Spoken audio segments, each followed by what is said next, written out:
The Nile has flooded and receded more than 5,000 times since the first kings wore the double crown of Upper and Lower Egypt. And in that slow pulse of water and silt, entire dynasties rose, ruled, and returned to the sand. This is a story measured not in years but in millennia, a span so long that Cleopatra herself lived closer to our own time than she did to the builders of the Great Pyramid. There is something restful in that vastness, in knowing that empires can be held loosely, like breath, like the sound of wind across limestone. If these quiet histories bring a sense of stillness, perhaps consider subscribing, so that more such evenings might find their way to you. The story stretches from the unification of two ancient lands to the last queen who would ever call herself Pharaoh,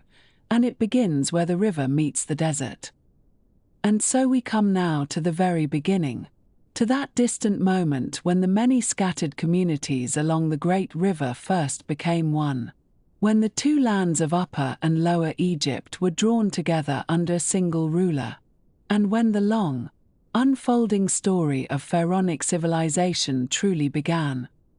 This happened, as best as scholars can determine, somewhere around the year 3100 before the Common Era, give or take a generation or two, for dates at such great remove are always somewhat hazy, somewhat approximate, like trying to read small writing through a window on a rainy afternoon. The king who is most often credited with this momentous achievement was called Narmer, though he may also have been known by the name Mens, and the relationship between these two names has occupied Egyptologists for many years with the kind of gentle, patient debate that suits an evening's quiet reading rather than any urgent controversy. Before we speak of Narmer himself, it is worth pausing to consider what Egypt looked like in those distant centuries before unification, when the Nile Valley was home to many separate communities, each with its own local leaders, its own shrines, its own ways of doing things. The river, you see, had already been shaping human life along its banks for thousands of years, and people had learned to depend upon its annual flooding, that remarkable and predictable event when the waters would rise each summer, covering the fields with rich, dark silt carried down from the mountains far to the south. This silt was extraordinarily fertile, and when the waters receded, farmers could plant their crops in soil that had been renewed and nourished, year after year, century after century, with a reliability that must have seemed almost miraculous.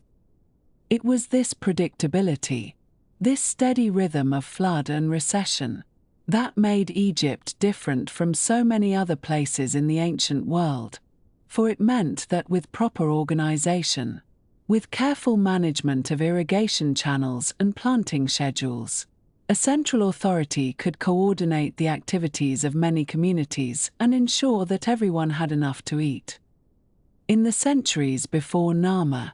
the Nile Valley had gradually coalesced into two distinct regions, which the Egyptians would forever after refer to as the two lands.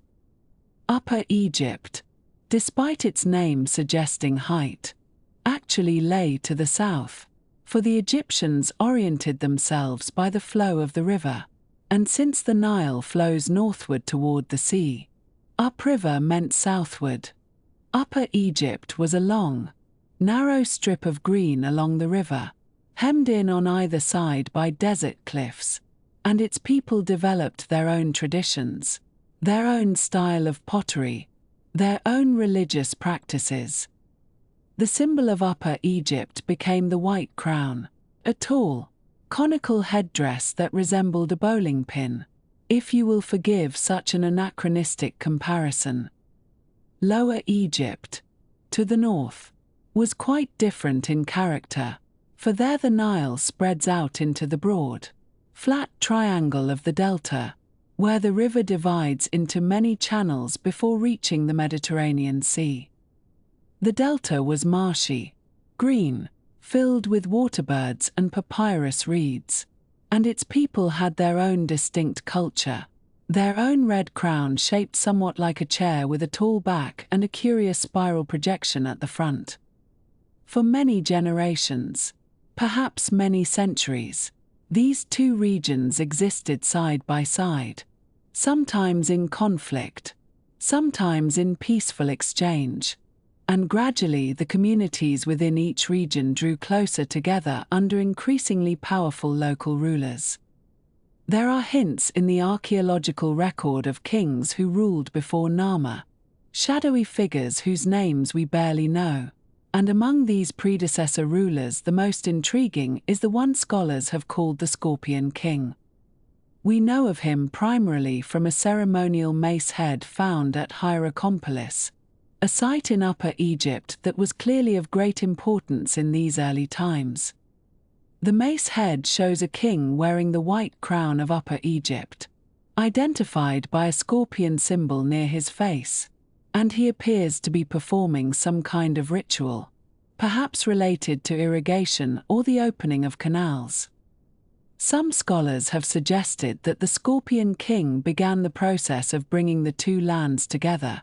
that he may have conquered parts of Lower Egypt before Narmer completed the task, but the evidence is fragmentary, and we cannot say with certainty what his role truly was in the long process of unification. It is Narmer, however, who has left us the most striking evidence of a unified Egypt, and this evidence comes to us in the form of a remarkable artifact known as the Narmer palette.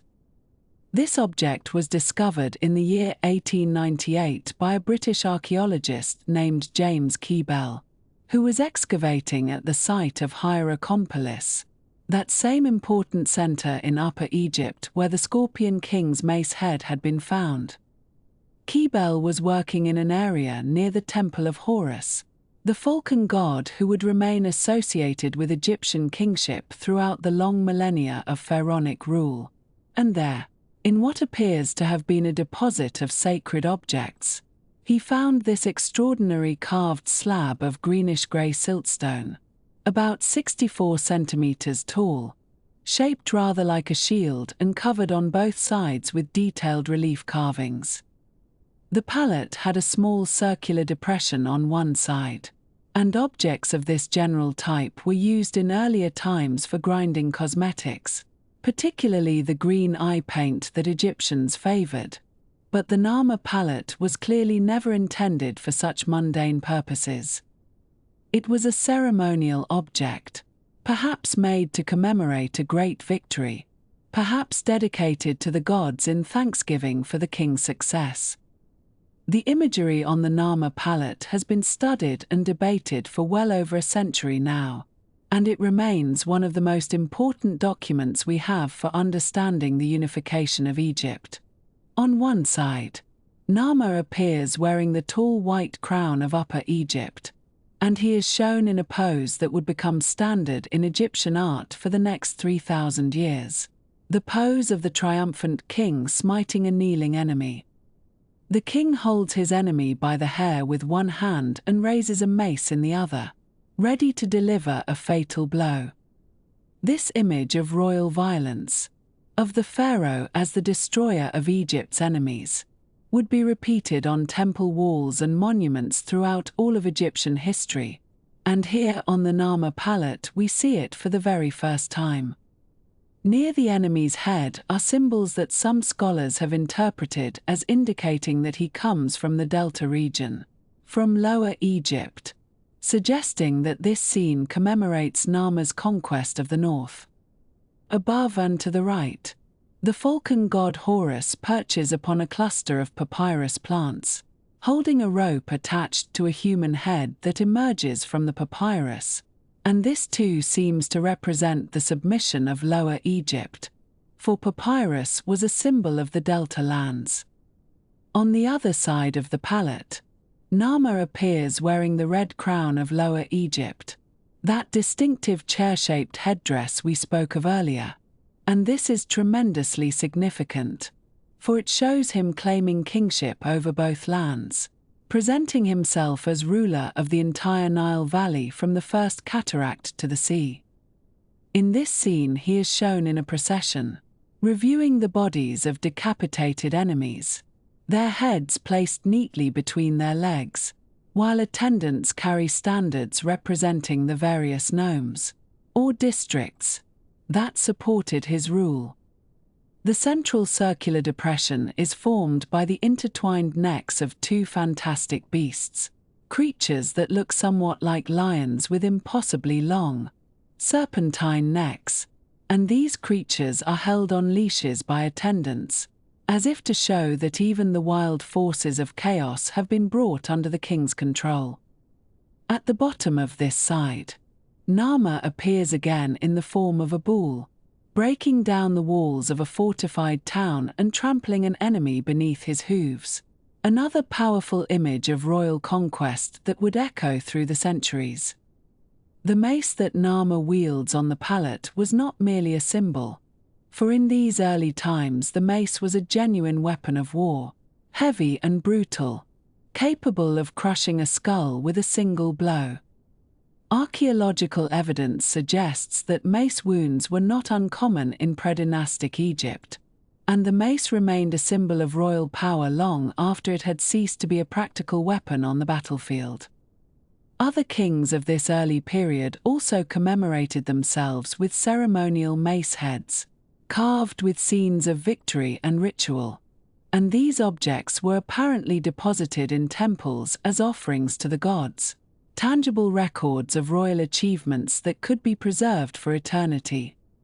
With Egypt united under a single ruler, a new capital was established, and this capital was called Memphis, or something like it, for the ancient name was probably Eneb-Hej, meaning the white walls, though Memphis is the name by which Greeks and later peoples would know it. Memphis was situated at a most strategic location, right at the point where the narrow Nile Valley opens out into the broad delta, at the junction of the two lands, and from this position a king could control both regions, could send officials and armies north or south as needed, could oversee the collection of taxes and the distribution of resources throughout the entire realm. The city would remain important throughout Egyptian history, serving as capital during many periods and never losing its significance even when other cities rose to prominence. There is a legendary story about Menz, who may or may not be the same person as Narmer,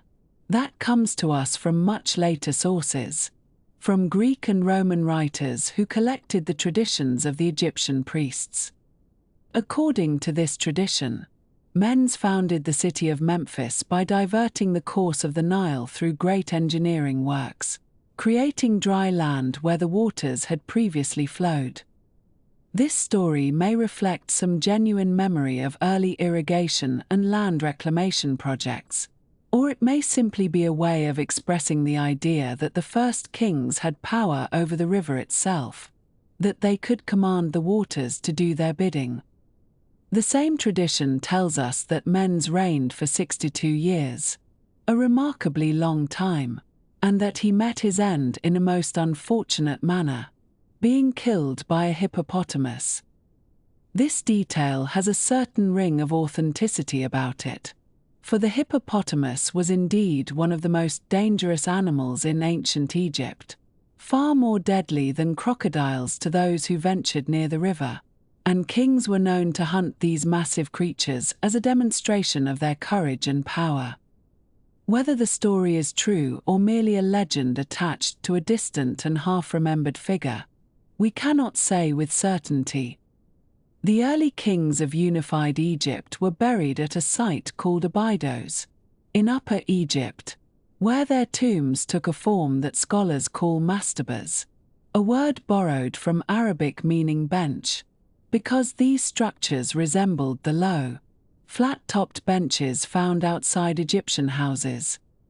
The mastabas of the earliest kings were rectangular structures of mud brick, built over underground chambers where the royal body was placed along with grave goods for the afterlife, food and drink, furniture, jewelry, tools, and all the things a king might need in the world beyond death. Some of these tombs were surrounded by subsidiary burials, the graves of servants and retainers who may have been sacrificed to accompany their master into the next world, a practice that fortunately died out fairly quickly in Egyptian history. The tombs at Abydos are not as grand as the pyramids that would come later, but they represent the beginning of a tradition of royal tomb building that would become one of the most distinctive features of Egyptian civilization. It is worth noting that many scholars today believe the unification of Egypt was not a single dramatic conquest, not a swift military campaign that brought the two lands together in a matter of months or years, but rather a gradual process that unfolded over several generations, with advances and setbacks, periods of consolidation and periods of renewed conflict. The imagery on the Narmer palette, they suggest, may commemorate one particular victory rather than the final achievement of complete unification, or it may present in symbolic form an ideal of kingship that was not yet fully realized in practice. The truth is probably that unification was both a long process of cultural and political integration that was punctuated by decisive military victories, and that Narmer and his immediate predecessors played crucial roles in bringing this process to its conclusion. And so, as we rest here for a moment in the early warmth of Egyptian history, we can picture the Nile flowing as it always has, carrying its gift of fertile silt northward to the sea, and along its banks a unified kingdom taking shape for the first time. A kingdom that would endure in one form or another for 3,000 years, longer than any other civilization in human history. In the warm stillness of the ancient desert, where the Nile had carved its patient path through countless millennia of stone and sand, there came a moment in human history when everything about building, about permanence, about the very notion of what structures could be, changed forever. And this moment arrived so quietly, so methodically, that one might almost imagine it as a gentle shift rather than the revolution it truly was, brought about by a man whose name would echo through more than 4,000 years of human memory, a man called Imhotep, who served the Pharaoh Dosar somewhere around the year 2670 before the Common Era, give or take a few decades in either direction, as dates from such profound antiquity are always somewhat soft around the edges, like stones worn smooth by the persistent caress of wind and time.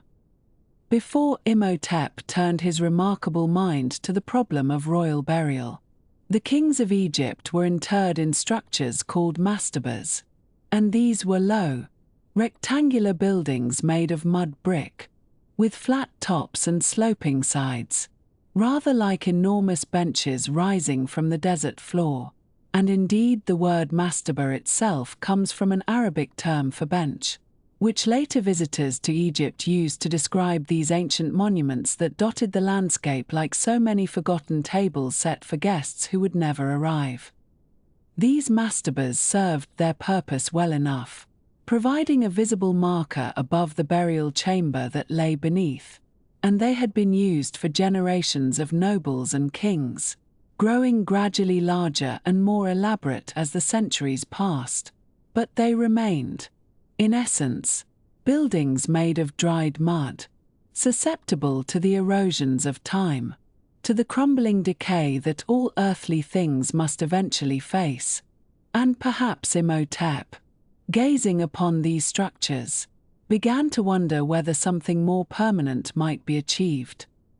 What Imhotep conceived was nothing less than a mastaba made entirely of stone, which seems a simple enough notion when stated so plainly, but which represented a complete transformation in how human beings thought about construction. For while stone had been used before in various ways, for lintels and door frames and decorative elements, no one had ever attempted to build an entire monumental structure from solid limestone blocks, quarried from the earth and shaped by human hands and stacked one upon another until they reached toward the heavens.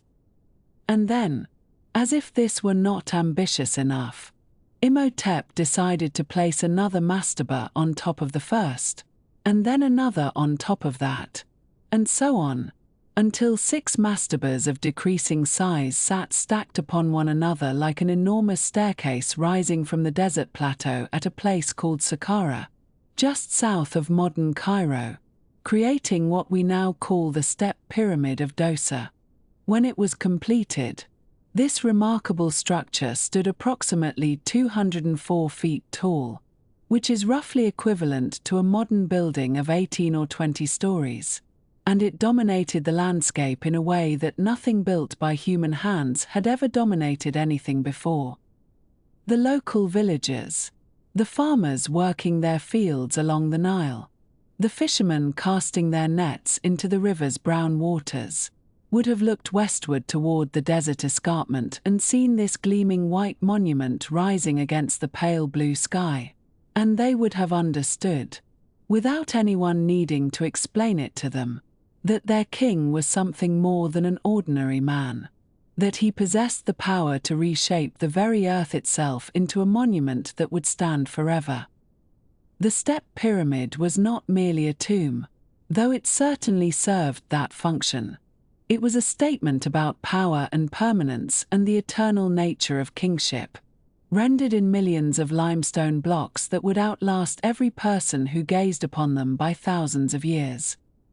Imhotep himself was a figure of extraordinary accomplishment,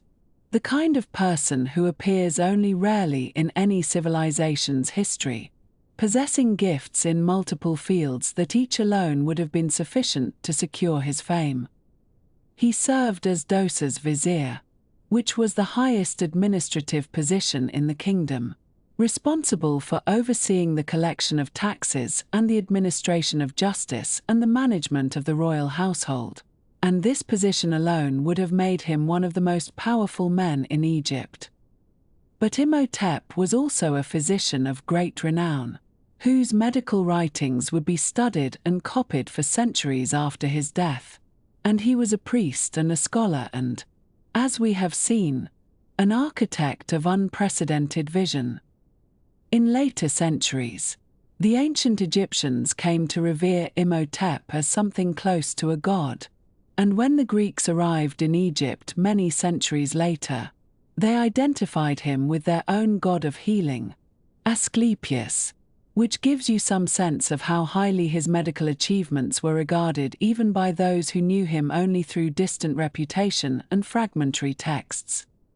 The Step Pyramid at Saqqara did not spring into existence fully formed, as later myths might have suggested, but rather evolved through several phases of construction as Imhotep experimented and refined his vision, expanding the original mastaba and adding layer upon layer until the final form was achieved.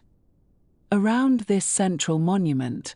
Imhotep designed an entire mortuary complex, enclosed by a massive limestone wall that stretched for more than a mile in total length, containing temples and courtyards and ceremonial buildings, many of which featured architectural elements that imitated in stone the wooden and reed structures of earlier times, with columns carved to look like bundled papyrus stalks and ceilings designed to resemble palm logs, as if the entire complex were a permanent, imperishable version of the palace the king had inhabited during his lifetime.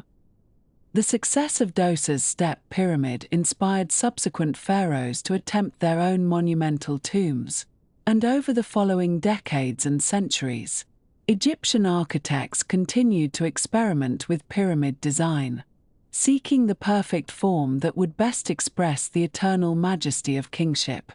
The transition from the stepped pyramid to what we call the true pyramid, with its smooth, sloping sides rising to a perfect point, did not happen all at once but unfolded gradually through a series of attempts, some successful and some decidedly less so. And nowhere is this process of architectural experimentation more visible than in the reign of the pharaoh Sneferu, who ruled Egypt for perhaps 24 years sometime around 2600 before the Common Era and who, in his restless pursuit of the perfect pyramid, moved more stone than any pharaoh before or after him, including his more famous son Khufu, who would eventually build the Great Pyramid at Giza. Sneferu's first attempt at pyramid building took place at a site called Meidum,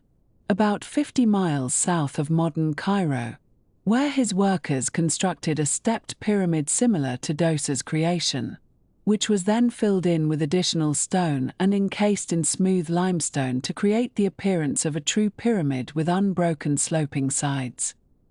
But something went terribly wrong at Meidum, though experts continue to debate exactly what that something was. And at some point the outer casing and much of the fill collapsed catastrophically, leaving behind the strange, tower-like structure that still stands today, looking rather like a giant cube perched atop a massive pile of rubble, which later Arab visitors called the False Pyramid and which modern tourists often overlook entirely in their haste to reach the more famous monuments further north. Whether this collapse occurred during construction or centuries later remains uncertain, but its impact on Sneferu's building program was immediate and significant. Undeterred by the failure at Meidum, or perhaps driven by it to try a different approach, Sneferu began a second pyramid at a site called Dasha, closer to the royal capital, and this structure, known today as the Bent Pyramid, provides the most visible evidence of the challenges Egyptian builders faced in mastering the true pyramid form. The Bent Pyramid begins at its base with sides rising at an angle of approximately 54 degrees, which is quite steep, steeper than most later pyramids would attempt, and the builders proceeded upward at this ambitious angle until the pyramid had reached roughly half its intended height. Then, for reasons that remain the subject of scholarly discussion, the angle of the sides suddenly changes to approximately 43 degrees, giving the finished pyramid its distinctive bent appearance, as if someone had pushed down on the upper portion while the limestone was still soft. Some researchers believe the builders noticed dangerous structural stresses developing in the lower courses and quickly reduced the angle to lessen the weight bearing down on the foundation, while others suggest the collapse at Meidum may have occurred during the Bent Pyramid's construction, prompting a hasty mid-course correction. And still others propose that the change was planned from the beginning as an architectural experiment, though this last explanation strikes many as less plausible given the aesthetic awkwardness of the result. Whatever the reason, the Bent Pyramid still stands essentially intact, its original limestone casing largely preserved, giving us our best sense of how these monuments would have appeared when new, gleaming white against the blue desert sky like geometrical mountains of pure light. Still not satisfied,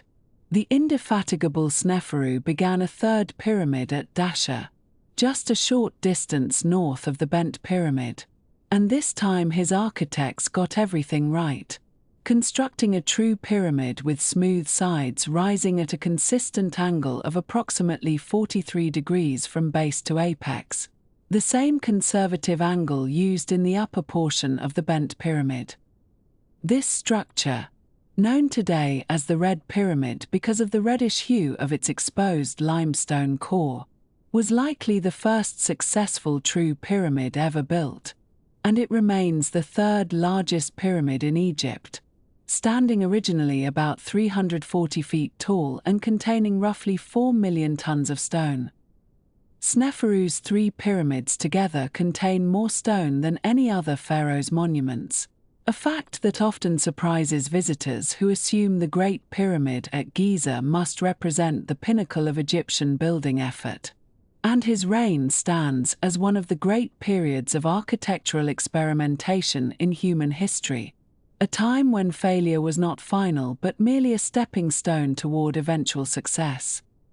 The lessons learned by Sneferu's architects were inherited by his son Khufu, who ascended to the throne around 2589 before the Common Era and who promptly set about planning the most ambitious building project the world had ever seen.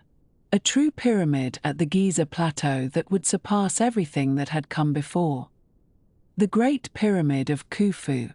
as it is now known, originally stood approximately 481 feet tall, equivalent to a modern building of roughly 45 stories, and it remained the tallest human-made structure on Earth for more than 3,800 years, until the construction of Lincoln Cathedral in medieval England finally surpassed it, though some dispute even this claim given subsequent damage to the cathedral spire.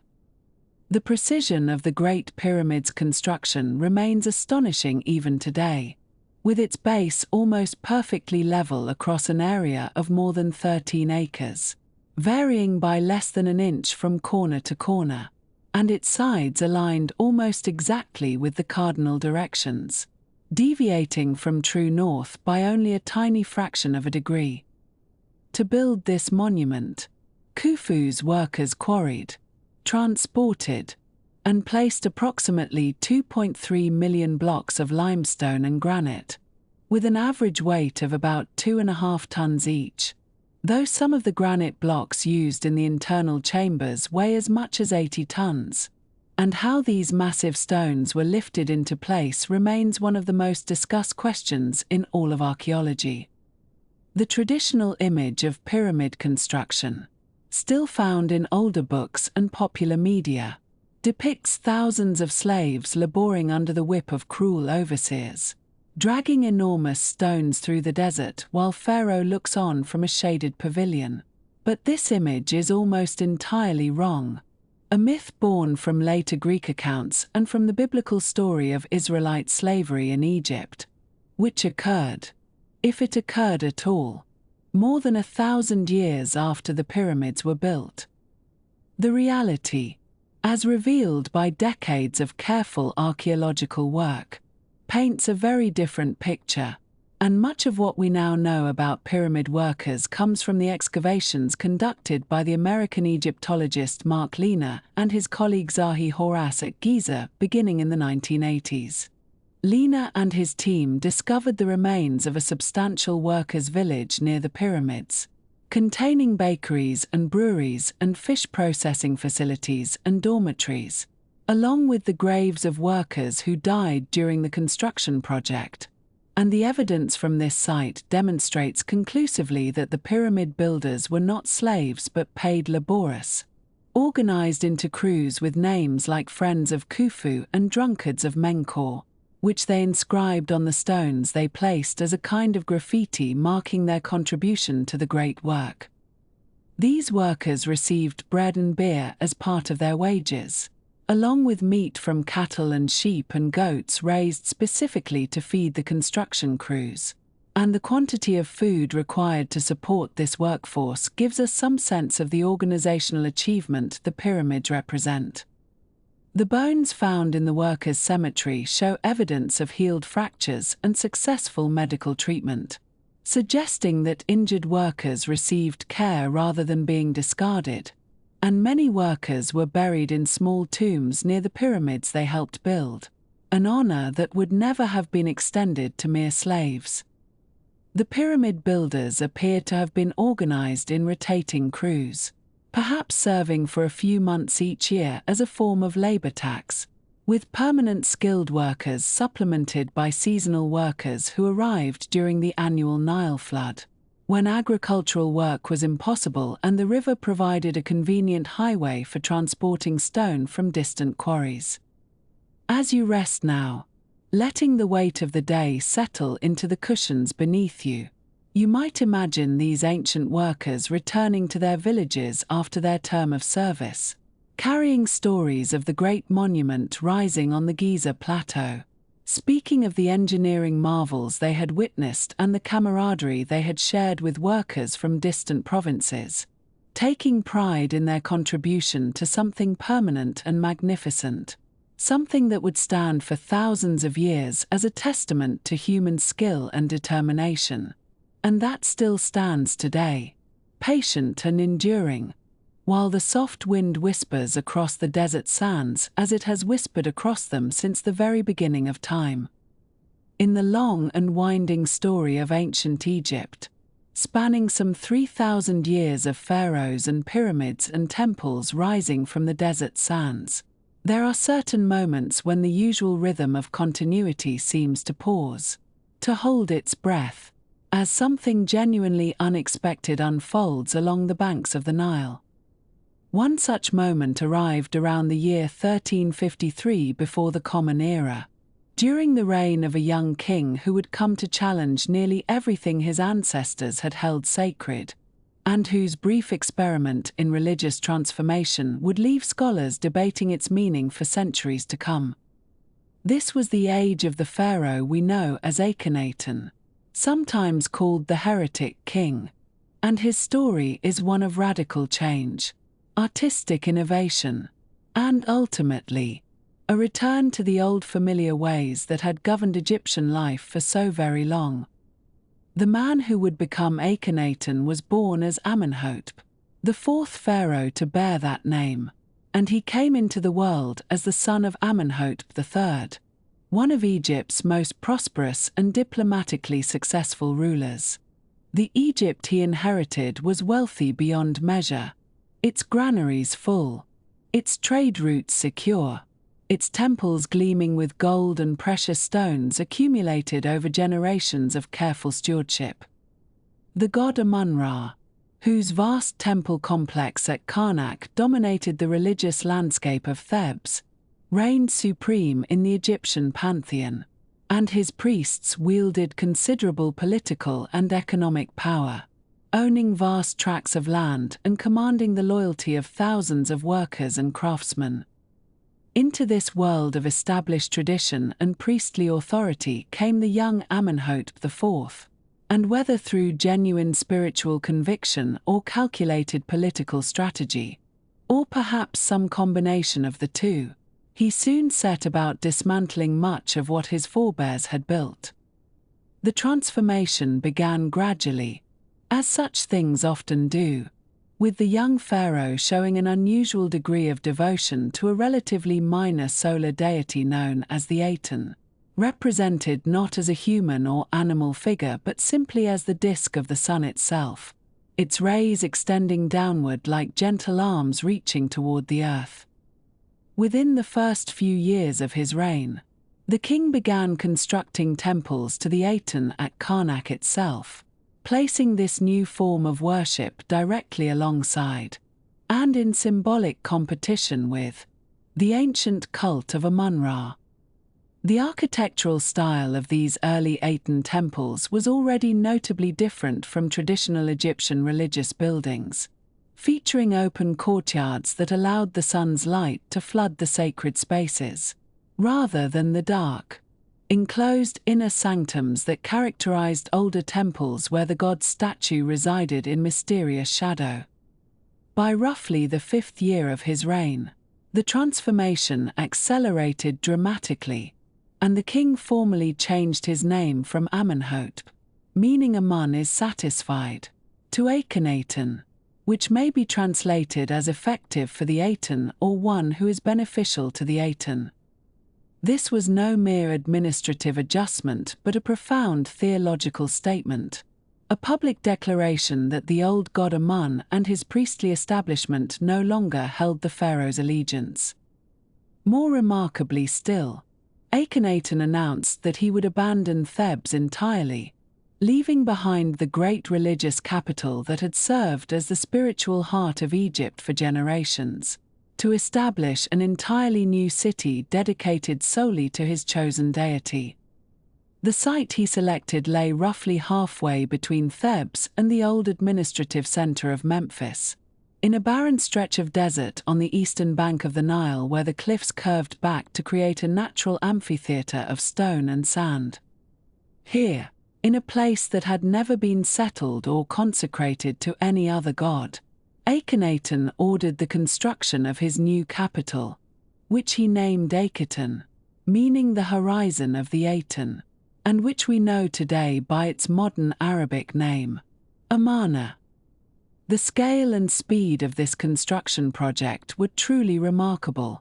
For within approximately 4 years the king had created an entire functioning city in what had been empty desert, complete with palaces, temples, administrative buildings, housing for workers and officials, and the various infrastructure necessary to support a royal court and its thousands of dependents. The great temple of the Aten at Akhenaten stretched for nearly half a mile in length, its open courtyards punctuated by hundreds of offering tables where priests would present food and drink to the sun disk each day. Unlike traditional Egyptian temples, which grew progressively darker and more restricted as one moved toward the innermost sanctuary, the Aten temples were designed to welcome the sunlight at every point. Their architecture a physical expression of the theology Akhenaten was promoting. The king himself took up residence in a grand palace complex, connected by a covered bridge to the ceremonial buildings where he would appear before his people, and the city grew outward from this royal center in a sprawling, somewhat irregular pattern that suggests the haste with which it was constructed. Alongside these architectural innovations came an equally striking transformation in artistic style, one so distinctive that scholars now refer to it simply as the Amarna style, and which remains one of the most recognizable and debated aspects of Akhenaten's reign. Traditional Egyptian art had always followed strict conventions, depicting the human form in idealized, proportional figures that emphasized youth, strength, and a kind of timeless perfection. The art produced during the Amarna period abandoned these conventions almost entirely, portraying Akhenaten himself with dramatically elongated features, including a long, narrow face, thick lips, a pronounced chin, and a skull that seemed stretched backward in an unusual and immediately recognizable shape. His body was shown with a soft, almost feminine appearance, featuring narrow shoulders, wide hips, a rounded belly, and thighs that seem swollen or oddly proportioned compared to traditional royal imagery.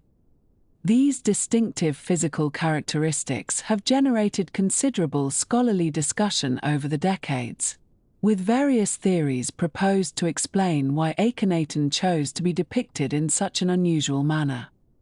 Some researchers have suggested that the pharaoh may have suffered from a genetic condition such as Marfan syndrome, which can produce elongated limbs, distinctive facial features, and other physical characteristics that might account for the artistic representations we see. Others have proposed Frolic syndrome or various endocrine disorders as possible explanations for the apparently androgynous body type shown in so many Amarna period artworks. However, many scholars now believe that these exaggerated features were primarily artistic and theological choices rather than accurate portraits of physical reality, arguing that the elongated forms and fluid, almost boneless appearance of figures in Amarna art were meant to convey spiritual and cosmic ideas about the nature of the Aten and its relationship to the royal family. Whatever the intention behind this artistic style, it was applied not only to Akhenaten himself but to his entire family, including his famous queen, Nefertiti, whose name means the beautiful one has come, and who appears throughout the artistic record of this period as a figure of remarkable prominence and apparent political authority. Nefertiti is shown participating in religious ceremonies alongside her husband, making offerings to the Aten, and even, in some scenes, smiting enemies in poses traditionally reserved for the pharaoh alone. The royal couple had 6 daughters together, all of whom are depicted in the distinctive Amarna style with the same elongated skulls and soft, flowing forms as their parents, and family scenes showing Akhenaten and Nefertiti playing with or embracing their children represent a striking departure from the formal, distant imagery typical of earlier Egyptian royal art. The most famous image of Nefertiti comes not from the walls of a temple or tomb but from a sculptor's workshop in Akhenaten, where a German archaeological team led by Ludwig Borchardt discovered a painted limestone bust of the Queen on the 6th of December, 1912. This remarkable object, now housed in the News Museum in Berlin, shows Nefertiti wearing her distinctive tall blue crown, her features rendered with a combination of Amarna-style elongation and extraordinary naturalistic beauty that has made the bust one of the most recognized works of ancient art in the entire world. The right eye of the bust is intact and inlaid with crystal and black paint, while the left eye socket remains empty, leading to speculation about whether the bust was ever completed or whether the missing eye was somehow intentional or symbolic. While Akhenaten was transforming Egyptian religion and art, the diplomatic and administrative business of running an empire continued, and much of what we know about this aspect of his reign comes from a remarkable archive of clay tablets discovered at Amarna in the 1880s. These documents, known collectively as the Amarna letters, comprise approximately 382 tablets written primarily in Akkadian, the international diplomatic language of the ancient Near East, and they preserve correspondence between the Egyptian court and various foreign powers and vassal states over a period of roughly 15 to 30 years. The letters include communications from the kings of Babylon, Assyria, Mitanni, and the Hittite Empire, as well as from numerous smaller rulers in Syria, Palestine, and other regions under Egyptian influence or control. Reading through these ancient diplomatic documents, one encounters the everyday business of international relations in the Late Bronze Age, including requests for gold, which Egypt possessed in legendary abundance, negotiations over royal marriages, complaints about trade disputes, and increasingly urgent appeals for military assistance from vassal rulers facing threats from neighboring powers. Several letters from rulers in the Levant describe mounting pressure from groups called the Habiru or Apiru, and from the expanding power of the Hittites to the north. And these correspondents often express frustration that the pharaoh seems unwilling or unable to provide the military support they desperately need. Whether Akhenaten was genuinely neglecting his empire's foreign interests in favor of his religious preoccupations, or whether the complaints in these letters represent the usual exaggerations of supplicants seeking favors, remains a matter of scholarly discussion, though it does seem that Egyptian influence in Syria and parts of the Levant declined somewhat during this period. The theological revolution that Akhenaten initiated went beyond simply promoting the Aten to a position of special importance, for as his reign progressed, the king appears to have moved toward something approaching genuine monotheism, ordering the closure of temples to other gods and sending workers throughout Egypt to chisel out the names of Amun and other deities from monuments and inscriptions. This systematic attack on the traditional pantheon, and particularly on Amun whose priests had grown so wealthy and powerful, represented an assault not only on religious practice but on the economic and political foundations of the Egyptian elite. The temples were major landowners and employers, and the priesthoods wielded significant social influence. So Akhenaten's reforms touched nearly every aspect of Egyptian life beyond the purely spiritual. In the 12th year of his reign, around 1341 before the Common Era, some great change seems to have occurred, though its exact nature remains frustratingly unclear from the surviving evidence. References to Nefertiti become increasingly rare in the archaeological record, and her ultimate fate represents one of the enduring mysteries of this already enigmatic period.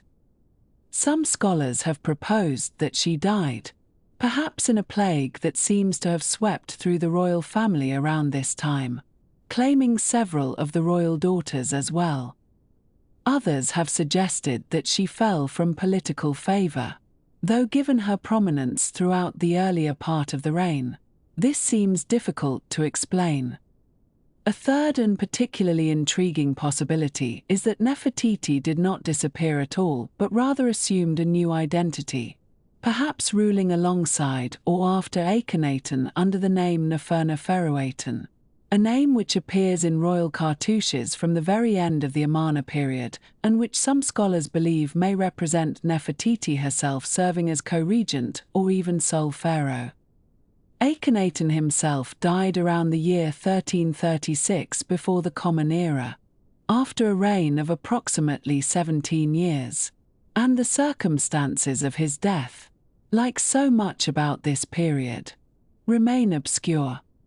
His immediate successor appears to have been a shadowy figure named Smenkhare, who may have reigned only briefly, and then the throne passed to a young boy named Tutankhaten, who was almost certainly a son of Akhenaten, though his mother's identity remains debated.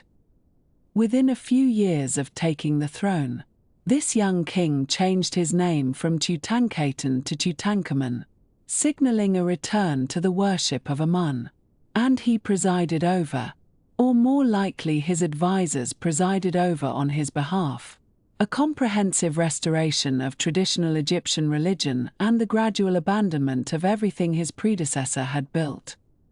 The city of Akhenaten was slowly emptied, its population relocated,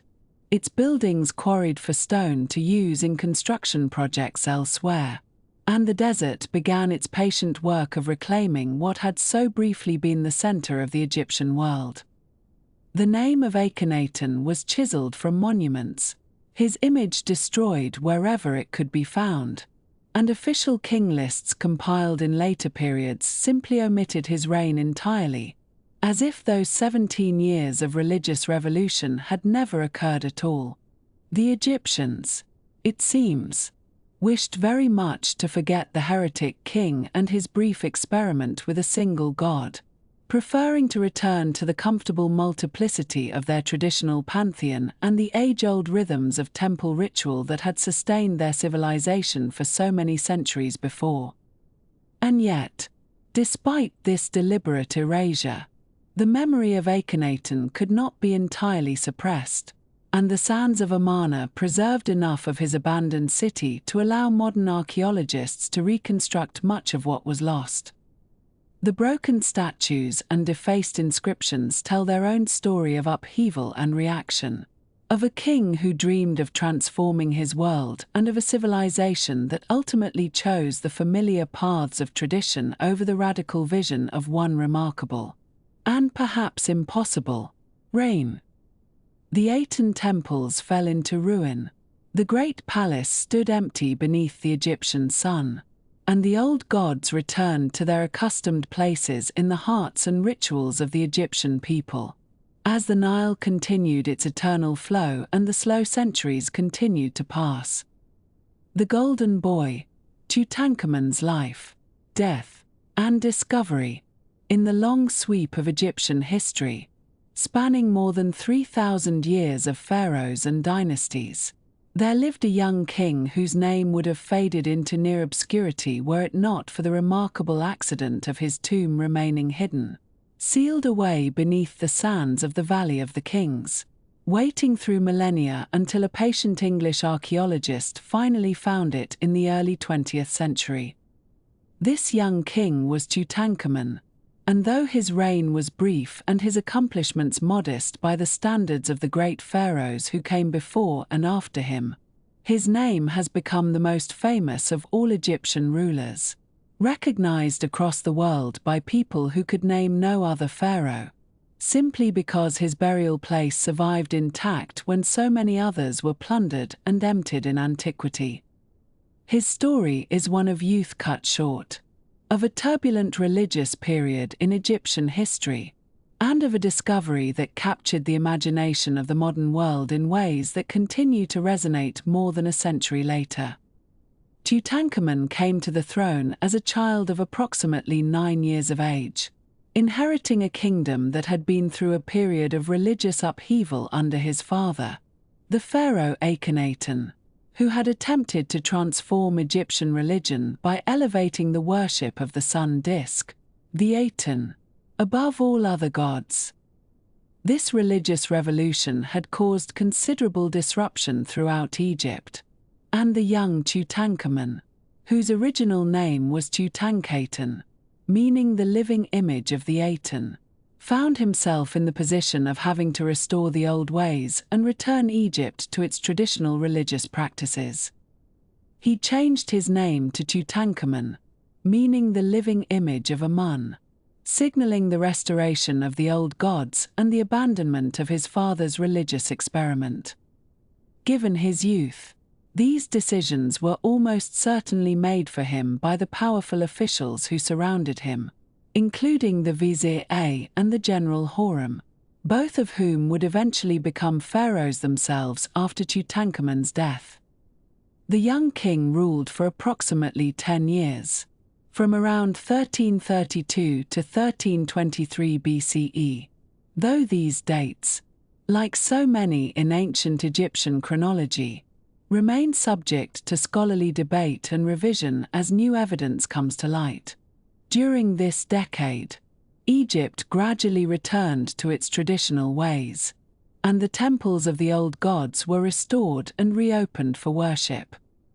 Tutankhamun moved the royal court away from Akhenaten, his father's purpose-built capital dedicated to the Aten, and re-established the traditional centers of power at Memphis and Thebes.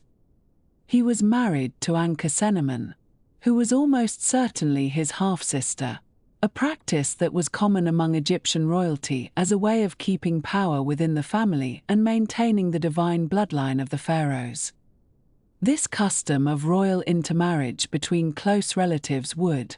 as modern science has revealed, have significant consequences for Tutankhamun's health and physical development. The king's death came suddenly and unexpectedly when he was approximately 19 years old, still a young man who had not yet had the opportunity to leave the great monuments and achievements that marked the reigns of Egypt's most celebrated rulers. The circumstances of his death remained a mystery for thousands of years, sparking speculation that ranged from murder to accident to illness, with various theories gaining and losing favor among historians and Egyptologists over the decades following the discovery of his tomb. The truth, or at least as close to the truth as modern science can bring us, would only emerge in the 21st century with the application of medical imaging technology to his mummified remains, revealing a young man who was already suffering from multiple health problems that likely contributed to his early death. For more than 3,000 years, Tutankhamun lay undisturbed in his tomb, while above him the Valley of the Kings saw the construction of larger and more elaborate tombs for later pharaohs, and then the gradual abandonment of the valley as the power of the pharaohs waned and Egypt passed through periods of foreign rule and eventual incorporation into first the Persian and then the Hellenistic and Roman worlds. Tomb robbers had entered nearly every royal tomb in the valley, stripping them of their treasures and leaving behind empty chambers and scattered fragments. Tutankhamun's tomb had been entered briefly in antiquity, with some items disturbed and others removed, but for reasons that remain unclear, the robbers were interrupted or chose not to return, and the tomb was resealed and eventually forgotten, its entrance buried beneath debris from the construction of a later tomb and then beneath the accumulated sand and rubble of centuries. The story of the tomb's modern discovery begins with Howard Carter, an English artist and archaeologist who had come to Egypt as a young man in 1891 and had developed a deep knowledge of the Valley of the Kings through years of painstaking work. Carter had become convinced that the tomb of Tutankhamun still remained to be found, based on evidence such as a faience cup bearing the young king's name that had been discovered in the valley years earlier. He was supported in his search by George Edward Stanhope Molyneux Herbert, the 5th Earl of Carnarvon, a wealthy English aristocrat who had developed a passion for Egyptology and who provided the financial backing necessary for sustained archaeological work in the valley. Lord Carnarvon had been excavating in Egypt since 1907, and his partnership with Carter had produced some notable finds. But the search for Tutankhamun's tomb would test both men's patience and resources to their limits. Season after season, Carter and his team worked through the valley, methodically excavating down to bedrock in search of any sign of an undiscovered tomb entrance. The work was slow, expensive, and frequently discouraging, as each area cleared revealed nothing more than bare rock or the debris of previous excavations. By 1922, Lord Carnarvon had nearly decided to abandon the search, his enthusiasm dampened by years of fruitless effort and the considerable expense of maintaining an archaeological expedition in Egypt. Carter persuaded him to fund one final season, and in early November of 1922, the team began work in a small area near the entrance to the tomb of Ramesses VI that had never been fully cleared because previous archaeologists had not wanted to disrupt access for tourists visiting the more famous tomb. On the 4th of November, 1922, a water boy working with the excavation team noticed something unusual beneath the sand: a stone step cut into the bedrock. As the workers carefully cleared away more debris, additional steps emerged, leading downward to what was clearly the entrance to a tomb sealed with plaster and bearing the impression of the royal necropolis seal. Carter immediately sent a telegram to Lord Carnarvon in England, and then waited with remarkable patience for his patron to arrive before proceeding further. It must have been an extraordinary exercise in self-control, to stand at the threshold of what might be a great discovery and choose to wait rather than rush forward. But Carter understood the importance of proper documentation and the respect owed to the man who had funded so many years of searching. When Lord Carnarvon arrived, the excavation resumed, and the stairway was fully cleared to reveal a sealed doorway bearing not only the necropolis seal but also the cartouche of Tutankhamun. Behind this first door was a descending corridor filled with rubble, which had to be carefully removed before the team reached a second sealed doorway. On the 26th of November, 1922, Carter made a small hole in this inner doorway and held up a candle to peer inside. Lord Carnarvon, standing nearby in the darkness of the corridor, asked if he could see anything. Carter's reply, which has become one of the most famous moments in the history of archaeology, was simple but eloquent. He said yes. Wonderful things. Those two words, wonderful things, have echoed through the decades as a perfect encapsulation of that moment of discovery, when the light of a candle first illuminated treasures that had not been seen by human eyes for more than 3,000 years. What Carter saw in that first glimpse was the antechamber of the tomb, a relatively small room crammed with objects in glittering gold and brilliant colors, furniture and chariots and statues and chests, all jumbled together in apparent disorder but representing the most complete assemblage of royal burial goods ever found in Egypt. The full excavation and documentation of the tomb would take Carter and his team more than a decade to complete, as each object had to be carefully photographed, catalogued, conserved, and removed under conditions that were often challenging. The tomb consisted of 4 chambers: the antechamber, the burial chamber containing the king's sarcophagus and nested coffins, the treasury, and an annex, all packed with the equipment and provisions that the ancient Egyptians believed necessary for the afterlife. In total, the tomb contained 5,398 objects, ranging from the magnificent to the mundane, from great works of art to simple everyday items like loaves of bread and jars of wine. There were golden shrines that nested one inside another around the stone sarcophagus, and within the sarcophagus were 3 coffins, the innermost of which was made of solid gold and weighed more than 240 pounds. Upon the head of the royal mummy was the death mask that has become perhaps the most recognizable artifact from the ancient world, a portrait of the young king fashioned from approximately 24 pounds of solid gold, with eyebrows and eyeliner of lapis lazuli and eyes of obsidian and quartz. The mask shows a young face, serene and beautiful, wearing the striped Nemes headdress and the uraeus and vulture symbols of kingship,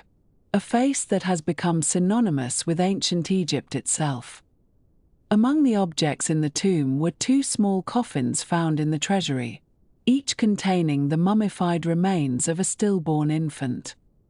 These were almost certainly the daughters of Tutankhamun and his wife Akhenaten, children who died before birth and were buried with their father so that they might accompany him into the afterlife. The presence of these tiny mummies adds a note of personal tragedy to the tomb, a reminder that behind all the gold and splendor was a young couple who lost their children and, in Tutankhamun's case, died before he could father a living heir to continue his line. The discovery of the tomb caused a sensation around the world, with newspapers and magazines eagerly reporting every detail of the excavation and the public clamoring for information about the boy king and his golden treasures. This intense interest was further heightened by events that followed the opening of the tomb, particularly the death of Lord Carnarvon on the 5th of April, 1923, less than 5 months after he had first peered through that doorway with Carter.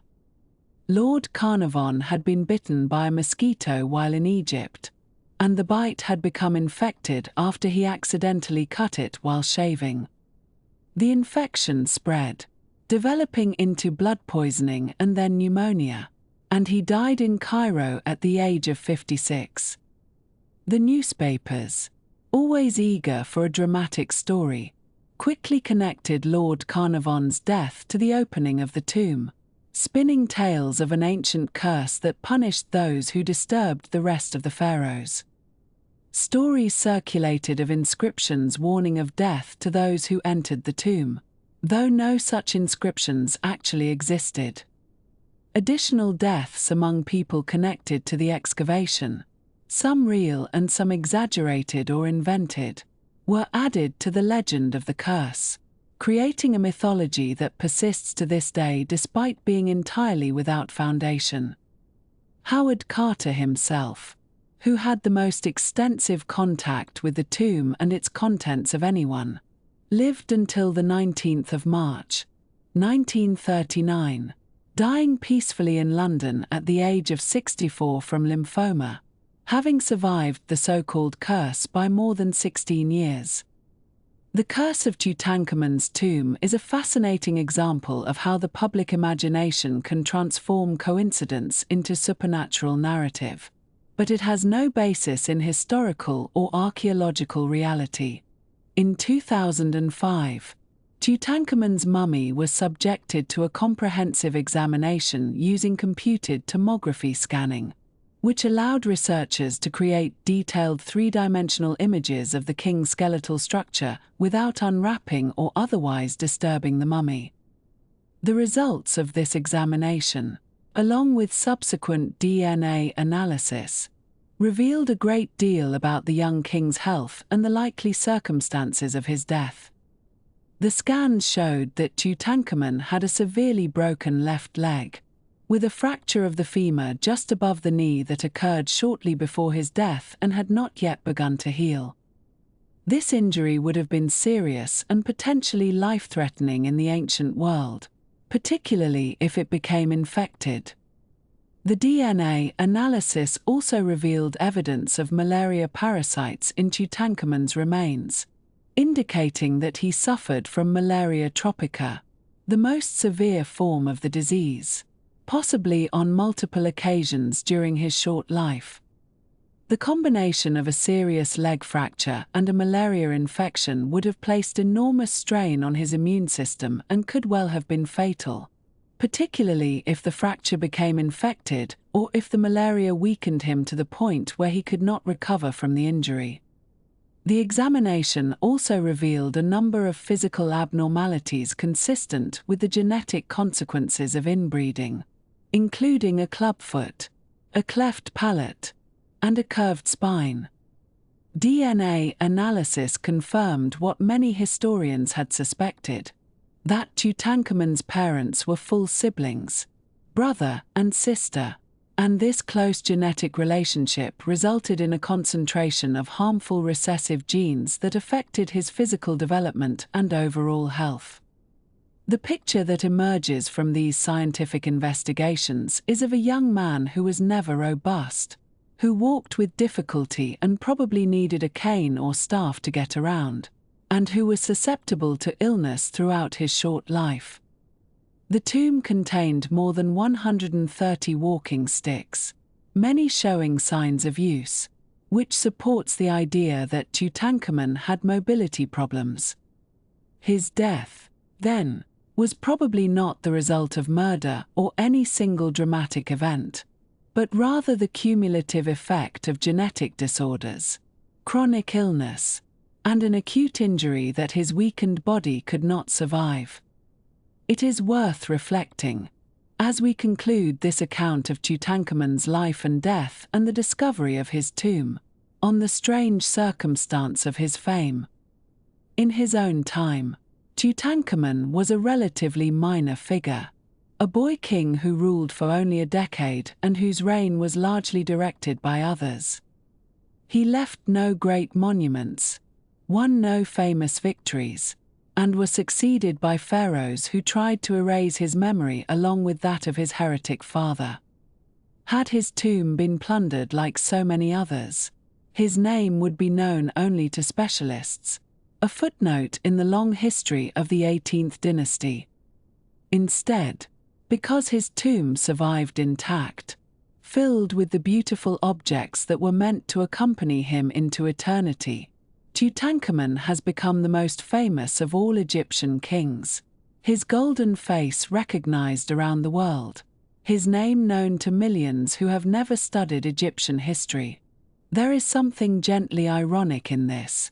that a king who accomplished little in life achieved immortality in death, not through his deeds, but through the simple fact that his tomb was overlooked and forgotten until a patient archaeologist, searching year after year in the hot Egyptian sun, finally found those stone steps leading down into the earth. In the long and winding history of ancient Egypt, there were many remarkable rulers who shaped the course of their civilization, and among them was a woman whose story unfolds with a quiet kind of revolution, a transformation so gradual and so carefully managed that it changed the very nature of what a pharaoh could be. And her name was Hatshepsut, and she ruled over a land of prosperity and building and peaceful trade for approximately 22 years, beginning around 1473 BCE, when the Nile still rose and fell in its eternal rhythm, and the people of Egypt went about their daily lives beneath a sun that warmed the same desert sands we can still visit today. Hatshepsut was born into royalty, as these things often went in ancient Egypt, the daughter of Thutmose I and his great royal wife Ahmose, and she grew up in the palace at Thebes, learning the ways of court life and religious ritual, surrounded by the incense and ceremony that accompanied the royal family in all their undertakings. And when she came of age, she married her half-brother Thutmose II, as was the custom among Egyptian royalty to preserve the divine bloodline, and together they had a daughter named Nephyor, though Thutmose II also fathered a son by a secondary wife, a boy who would eventually become Thutmose III. And this arrangement of half-siblings and complex family ties was perfectly ordinary for the time, simply the way that royal succession was managed in that ancient world. When Thutmose II died after a relatively brief reign, his son and heir was still quite young, perhaps only 2 or 3 years old, certainly far too young to rule a kingdom that stretched from the Mediterranean Sea to the cataracts of the Nile. And so Hatshepsut, as the boy's stepmother and aunt, stepped forward to serve as regent, guiding the affairs of state until young Thutmose III could come of age. And this too was not unusual in Egyptian history. 4 queens had served as regents before, managing the kingdom during the minority of young pharaohs, and no one would have thought it particularly remarkable at first. But something rather interesting happened during those early years of regency, something that unfolded slowly over time, like the gradual silting of the Nile Delta, and Hatshepsut began to take on more and more of the symbols and titles of kingship, not merely ruling in the young pharaoh's name but increasingly ruling as pharaoh herself. And by around 1473 BCE, approximately 7 years into the regency, she had assumed the full titulary of a king, all 5 royal names that a pharaoh traditionally bore, and she was depicted in official art not as a queen regent standing beside the throne but as a pharaoh seated upon it, wearing the double crown of Upper and Lower Egypt, holding the crook and flail that symbolized royal authority. The transformation of her image in statuary and relief is particularly fascinating to consider, for the Egyptians gradually adjusted the way they represented their new king, and while some early images show her in feminine dress with the traditional vulture headdress of a queen, later depictions present her in the kilt and bare-chested stance of a male pharaoh, and most notably, she is shown wearing the ceremonial false beard that was such an important symbol of pharaonic power. That plaited and curved beard which was not meant to deceive anyone into thinking the pharaoh was actually a man but rather served as a ritual object, a connection to the god Osiris who was always shown with such a beard. And so Hatshepsut in her wisdom adopted these symbols not out of pretense but out of theological necessity. For the pharaoh was the living Horus, the intermediary between gods and humanity, and certain symbols were simply part of that sacred office regardless of who occupied it. She also commissioned elaborate reliefs depicting her divine birth, showing how the god Amun had visited her mother Ahmose in the form of Thutmose I, and how she had been conceived through this divine union, chosen before her birth to rule over Egypt. And these reliefs can still be seen today in her magnificent mortuary temple, and they served to legitimize her unprecedented position, reminding all who saw them that her right to rule came not merely from human politics but from the will of the gods themselves, which was really quite a clever solution to what might otherwise have been a difficult theological puzzle. And speaking of her mortuary temple, we come to one of the most beautiful architectural achievements in all of ancient Egypt, the temple at Deir el-Bahari, which sits on the west bank of the Nile across from the great temple complex at Karnak. And this temple was built into the natural amphitheater of cliffs that rise dramatically from the desert floor, its 3 broad terraces connected by long ramps and fronted by rows of columns that catch the morning light in the most pleasing manner. And the whole structure seems to emerge from the rock itself, as if it had always been there, waiting to be discovered rather than built by human hands. The architect of this remarkable temple was a man named Senenmut, who held numerous titles in Hatshepsut's court and who seems to have been one of the most important officials of her reign, serving as overseer of all royal works, steward of the estates of Amun, and tutor to the young princess Nephyor. And the sheer number of his titles and the prominence of his position have led many scholars to wonder about the precise nature of his relationship with the female king. For he was granted privileges that were highly unusual for a commoner, including permission to build his own tomb in the precincts of the royal necropolis and to include images of himself in Hatshepsut's own mortuary temple, hidden behind doors where they would not be immediately visible but present nonetheless. And some have speculated that he may have been Hatshepsut's lover, though we cannot know this with certainty, for the Egyptians were discreet about such matters in their official records, and we are left only with the circumstantial evidence of his extraordinary favor and the tenderness with which some of his images depict him with the Princess Nephyor, holding her on his lap like a protective guardian. Senenmut seems to have been an ambitious man as well as a talented one, for he began construction of an elaborate tomb for himself beneath the forecourt of Hatshepsut's temple, a tomb whose burial chamber ceiling was decorated with an astronomical chart of remarkable complexity showing the constellations and the movements of the stars. But this tomb was never finished, and Senenmut himself disappears from the historical record sometime around the 16th year of Hatshepsut's reign, and we do not know what became of him, whether he died, whether he fell from favor, whether he simply retired from public life, and his unfinished tomb stands as a kind of question mark in the archaeological record, its decorations incomplete, its owner's fate unknown. One of those small mysteries that pepper the study of ancient history and remind us how much has been lost to time. But let us return to Hatshepsut's reign and to one of its most celebrated achievements, the great trading expedition to the land of Punt, which took place around 1470 BCE and which is recorded in beautiful detail on the walls of her temple at Deir el-Bahri, where the carved and painted reliefs show us ships with their sails set for the journey, soldiers and sailors going about their duties, and the exotic goods that were brought back to Egypt from that distant land.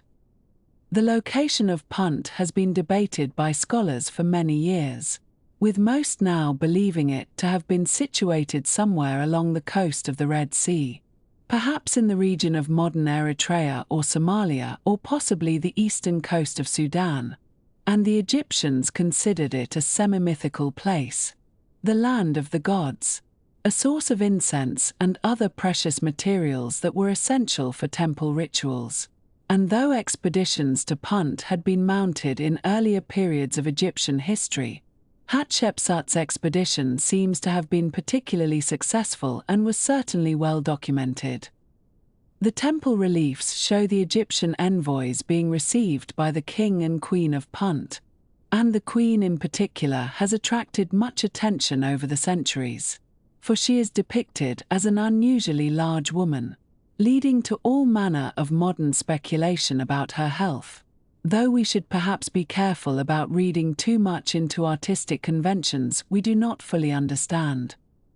The goods brought back from Punt were many and varied, including myrrh trees carefully dug up with their root balls intact so they could be transplanted in Egypt,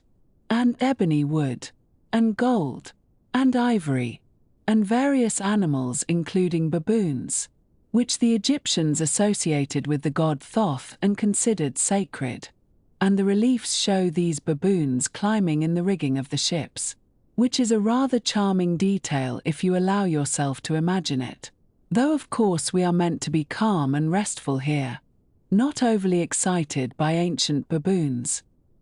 Hatshepsut ruled for approximately 22 years in all, and during that time Egypt seems to have prospered, with building projects undertaken throughout the land and trade flourishing and the temples growing ever more magnificent,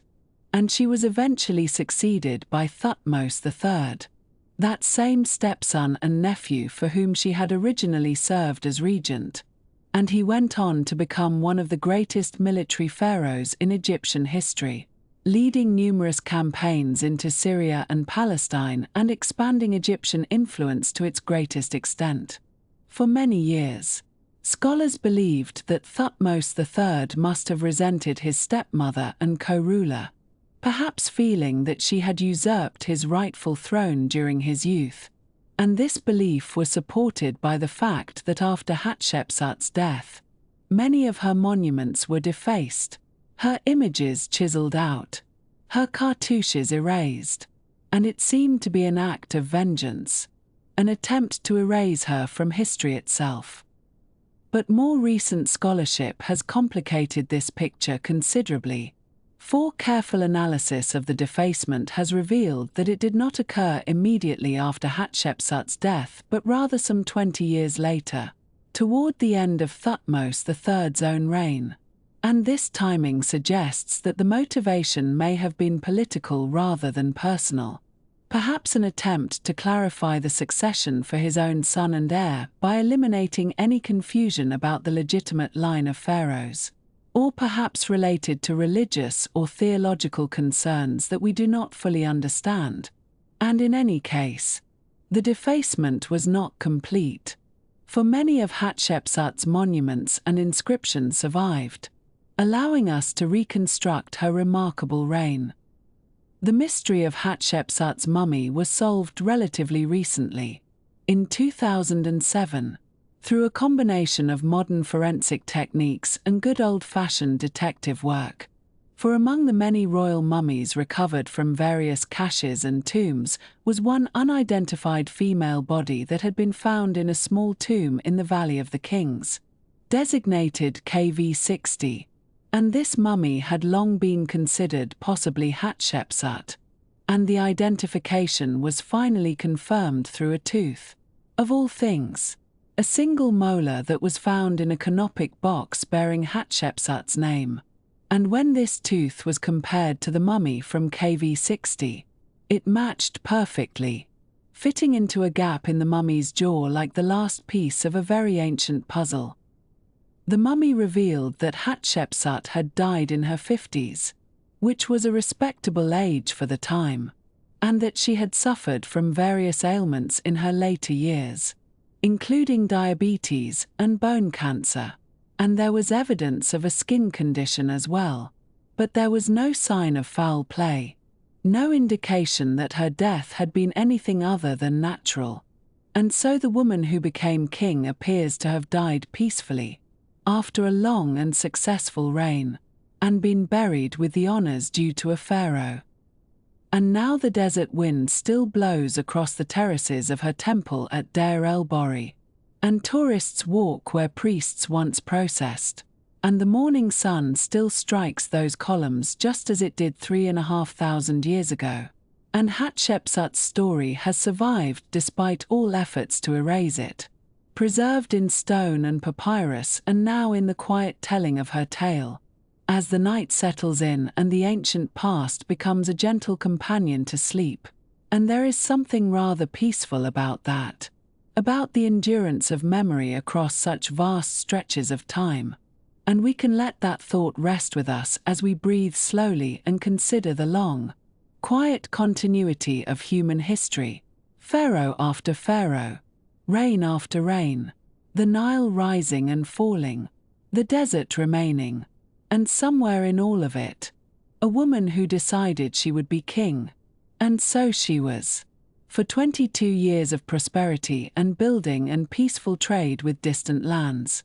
Ramesses the Great, the second pharaoh of that name, ruled over Egypt for 66 years. From roughly 1279 to 1213 before the Common Era, making his the second longest reign in all of ancient Egyptian history, surpassed only by Pepi II of the Old Kingdom, who came to the throne as a young child and ruled for perhaps 90 years, though some scholars debate that figure. Ramesses, by contrast, was already in his early 20s when he assumed sole rulership, having served as co-regent with his father Seti I for some years prior, learning the ways of kingship and military command in the manner that was customary for crown princes of the New Kingdom period. His extraordinarily long life, which stretched into his early 90s, gave him ample time to accomplish more building, more military campaigning, and more family raising than perhaps any other pharaoh in Egyptian history, and his monuments still stand today in such profusion that visitors to Egypt can scarcely avoid encountering his name and his distinctive, rather elongated face carved in stone. The Egypt that Ramesses inherited from his father was already a powerful and prosperous kingdom, the wealthiest nation in the ancient Near East, with territories stretching from Nubia in the south to the edges of the Hittite sphere of influence in Syria to the north. The 19th dynasty, to which Ramesses belonged, had been founded by his grandfather Ramesses I, a military commander from the eastern Delta region who had risen through the ranks to become vizier before taking the throne in old age. Seti I, Ramesses's father, had consolidated the dynasty's power and begun the process of reasserting Egyptian control over territories in the Levant that had been lost or neglected during the Amarna period. That strange interlude when Akhenaten had turned his attention to religious revolution rather than foreign policy. The young Ramesses accompanied his father on at least some of these military campaigns, learning the geography and politics of the region, and observing firsthand the military techniques that would serve him in his own reign. The great military event of Ramesses's reign, and indeed one of the most famous battles of the ancient world, was the Battle of Kadesh, which took place around 1274 before the Common Era, in the 5th year of his reign, when the young pharaoh was perhaps 25 or 26 years old. Kadesh was a strategically important city located on the Orontes River in what is now western Syria, controlling vital trade routes and serving as a buffer zone between Egyptian and Hittite spheres of influence. The Hittites, a powerful empire based in Anatolia, modern Turkey, had gradually extended their control southward, and Kadesh had changed hands between the two great powers multiple times over the preceding generations. Ramesses, eager to establish his military credentials and push the boundaries of Egyptian influence northward, assembled a massive army and marched toward Kadesh in the spring of that year. The Egyptian army was organized into 4 divisions, named after the gods Amun, Ra, Ptah, and Seth, and the young pharaoh himself led the Amun division at the head of the column. As the army approached Kadesh, Egyptian scouts captured 2 Bedouin tribesmen who claimed, under questioning, that the Hittite king Muwatalli II and his forces were still far to the north, near the city of Aleppo, some distance away. This intelligence proved to be deliberately false, planted by the Hittites as a deception, for in fact the Hittite army was concealed behind the city of Kadesh itself, waiting to spring a carefully planned ambush. Ramesses, believing the false reports, pressed ahead with the Amun division and made camp northwest of the city, while the Ra division was still crossing the plain some distance behind, and the Ptah and Seth divisions were even farther back along the line of march. What followed was nearly a catastrophe for Egypt and for Ramesses personally. The Hittite chariot force, which ancient sources and modern estimates suggest may have numbered around 2,500 to 3,000 vehicles, with a similar or slightly larger Egyptian chariot force involved in the wider campaign, making this possibly the largest chariot battle ever fought in the ancient world, with perhaps 5,000 to 6,000 chariots engaged in total across the various phases of the engagement, swept around the city and crashed into the Ra division while it was strung out on the march, scattering the Egyptian troops in panic and then charging toward the barely established Egyptian camp where Ramesses and the Amun division were caught completely by surprise. For a time, it appears that Ramesses found himself surrounded by Hittite chariots, cut off from the bulk of his forces, in genuine mortal danger. What happened next would become the centerpiece of Ramesses's propaganda for the rest of his very long reign.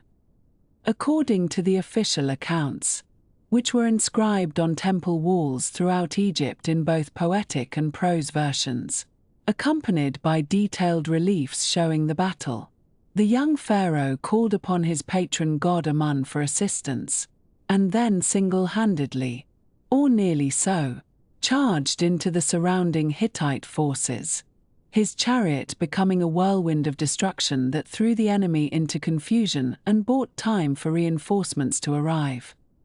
A contingent of elite troops, perhaps a force of allied soldiers who had been approaching from the coast, reached the battlefield and helped stabilize the situation, and eventually the Partar division came up as well, allowing the Egyptians to regroup and hold their ground as night fell. The Hittite forces, for their part, suffered significant casualties in the later phases of the fighting and withdrew behind the walls of Kadesh. The historical reality, sifted from the propaganda, appears to be that Ramesses did indeed rally his forces during a moment of genuine crisis, showing personal courage under extremely difficult circumstances, but that the battle was ultimately inconclusive rather than the great victory that Egyptian inscriptions would claim. The Egyptians withdrew southward after the engagement, leaving Kadesh firmly in Hittite hands, and subsequent years saw continued low-level conflict in the region with neither side able to achieve decisive advantage over the other. The strain of constant warfare, combined perhaps with internal political pressures in both kingdoms and the looming threat of other peoples along their respective borders, eventually led both powers toward negotiation rather than continued conflict. In the 21st year of his reign, around 1259 before the Common Era, Ramesses and the Hittite king Hattusili III concluded a formal peace treaty that would govern relations between their two empires for the remainder of the Bronze Age. This document, known today from both Egyptian and Hittite versions, the Egyptian carved on temple walls and the Hittite preserved on clay tablets found at the Hittite capital of Hattusa, is the oldest surviving peace treaty in the world for which we have the actual text from both parties. The treaty established peace and mutual non-aggression, provided for mutual assistance against common enemies, arranged for the extradition of fugitives, and was sealed by the diplomatic marriage of a Hittite princess to Ramesses some years later. A reproduction of this ancient document now hangs in the United Nations headquarters in New York, a reminder that the practice of negotiated peace between nations has very deep roots indeed. With the northern frontier secured by diplomacy, Ramesses turned his attention increasingly to the building projects that would make his name synonymous with ancient Egyptian monumentality. His constructions are so numerous, so widely distributed, and so massive in scale that it would take many hours to describe them all adequately, but a few examples will suffice to convey the scope of his ambitions and the resources at his command. At Abu Simbel, far to the south in Nubia, near what is now the border between Egypt and Sudan, Ramesses ordered 2 temples to be carved directly into a sandstone cliff overlooking the Nile. The larger temple, dedicated to the gods Amun, Ra-Horikti, and Partar, as well as to the deified Ramesses himself, is fronted by 4 colossal seated statues of the pharaoh, each standing approximately 66 feet tall, the equivalent of a modern 6-story building, carved from the living rock of the cliff face, their serene expressions gazing eternally eastward across the river. The smaller temple at Abu Simbel was dedicated to the goddess Atha and to Ramesses's beloved great royal wife,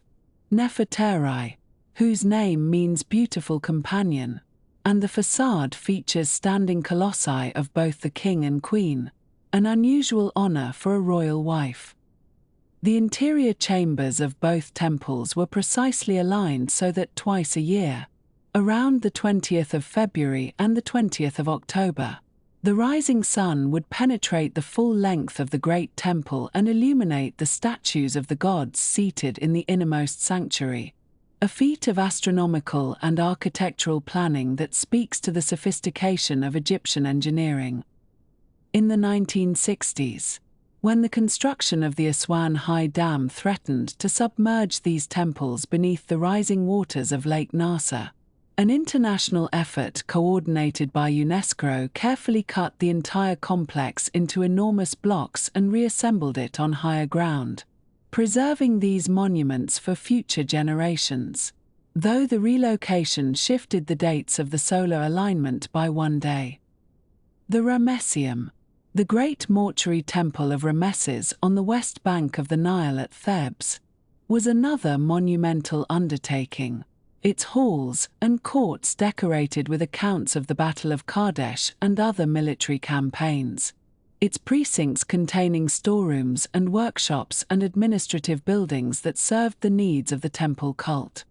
Though much ruined today, enough remains to convey its former grandeur, and the shattered remains of a colossal granite statue of Ramesses that once stood in one of the courts, now fallen and broken, inspired the English poet Percy Bysshe Shelley to compose his famous meditation on the transience of earthly power, though Shelley never actually visited Egypt and based his description on accounts from travelers.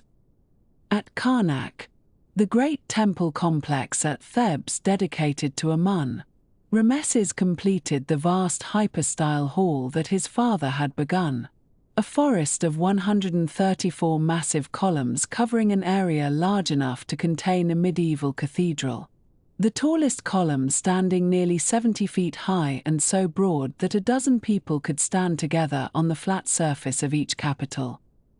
At Luxor Temple, he added a great pylon gateway and a forecourt with more colossal statues and obelisks, two of the latter originally standing before the entrance,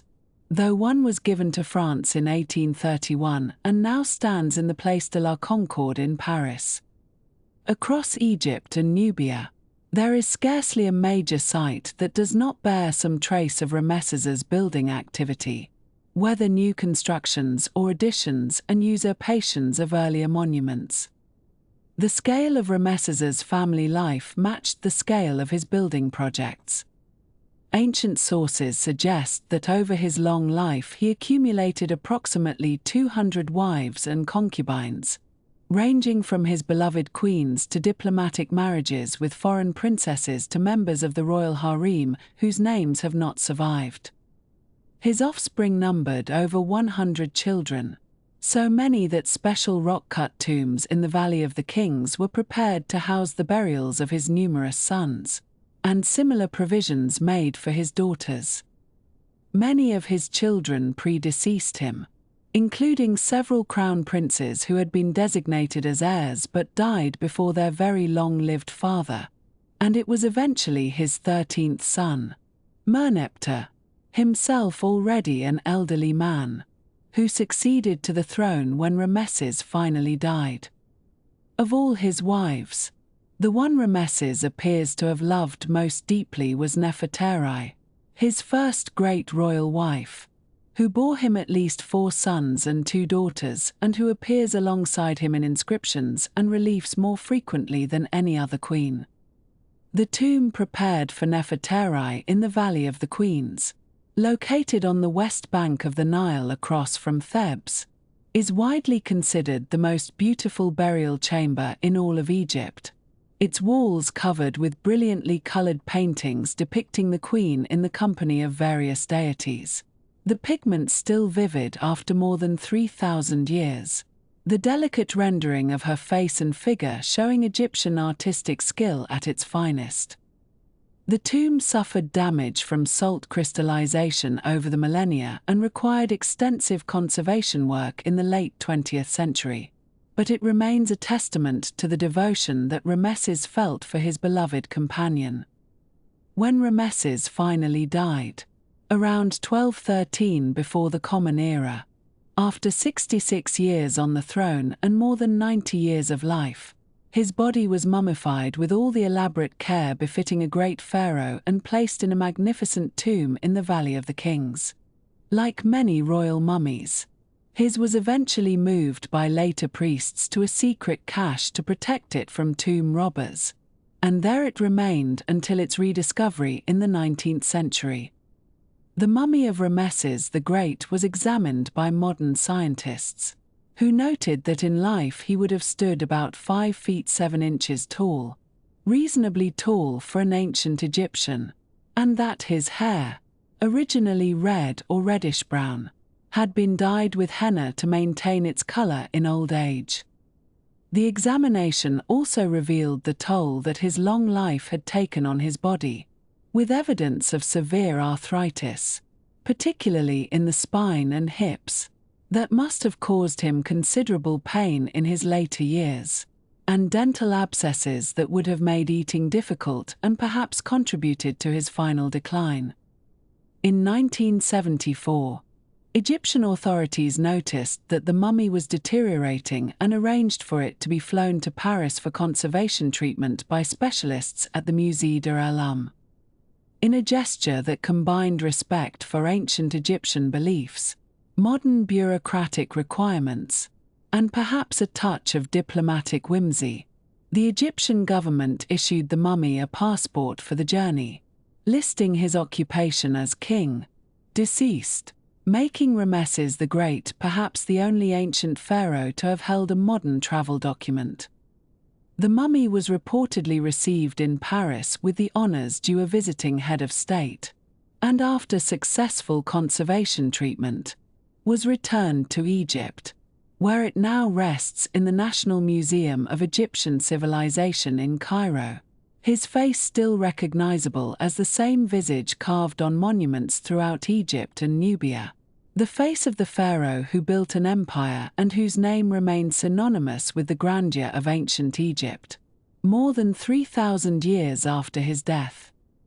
The ancient Egyptians believed that the body was essential for eternal life, and so they developed over many centuries a remarkable process for preserving the physical form long after death, a practice we now call mummification, though they themselves referred to it simply as making the deceased whole, or preparing them for the journey into the West, where the sun set each evening and where the realm of the dead was thought to exist in perpetual twilight and eventual renewal. The Greek historian Herodotus, who traveled through Egypt around 450 years before the Common Era, left us one of the most detailed accounts of this preservation process as it was practiced in his time,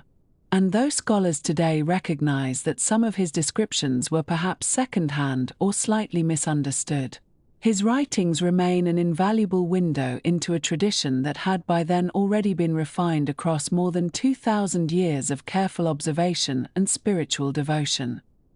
According to Herodotus and confirmed by modern archaeological study, the complete mummification of a body belonging to the elite classes required approximately 70 days from death to burial, a period that held particular astronomical significance as it corresponded to the time that the star Sirius, which the Egyptians called Sopdet, disappeared from the night sky before its annual return, an event that heralded the flooding of the Nile and the renewal of life across the land. The process began with the body being transported to the place of purification, known as the Ibu, often a tent structure erected near the Nile so that the embalmers would have access to water for the extensive cleansing rituals that preceded and accompanied the physical preservation. And here the body was washed and prayers were spoken, acknowledging that the person had passed from the world of the living into a state of transition. The embalmers, who were priests trained in both the sacred rituals and the practical techniques of their craft, would then turn their attention to the removal of the internal organs, which were understood to decay rapidly and would therefore compromise the preservation of the entire body if left in place. And this removal was accomplished through a small incision made on the left side of the abdomen, typically no more than a few inches in length, through which the skilled hands of the embalmer could reach and carefully extract the liver, the lungs, the stomach, and the intestines. The heart, however, was deliberately left within the chest cavity, for the Egyptians believed that the heart was the seat of intelligence, memory, and moral character, and it would be needed in the afterlife when the deceased stood before Osiris and the 42 judges in the Hall of Two Truths. where the heart would be weighed against the feather of Marat to determine whether the person had lived a just and balanced life. The brain presented a different challenge, as it could not be easily accessed through the abdominal incision, and so the embalmers developed an ingenious if somewhat unsettling technique whereby they would insert a long bronze hook through the nasal passage, breaking through the thin bone of the ethmoid at the base of the skull, and then use this hook in a whisking motion to liquefy the brain tissue, which could then be drained out through the nose with the body tilted forward. And remarkably, the Egyptians considered this organ to be of no particular importance, believing it to be merely a sort of cranial stuffing, and so it was simply discarded rather than preserved.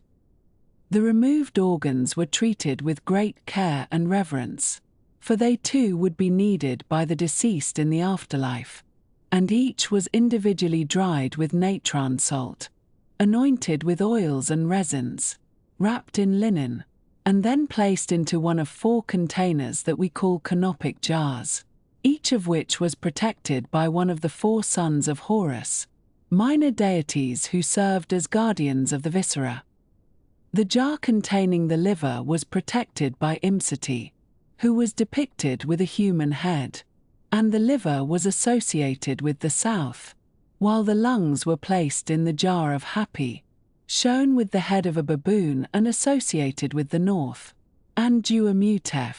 who appeared with the head of a jackal, protected the stomach and was linked to the east, and finally Kabesanouf, depicted with the head of a falcon, guarded the intestines and was associated with the west, and together these 4 jars would be placed in the tomb near the sarcophagus, reuniting the organs with the body for eternity. Once the internal organs had been removed,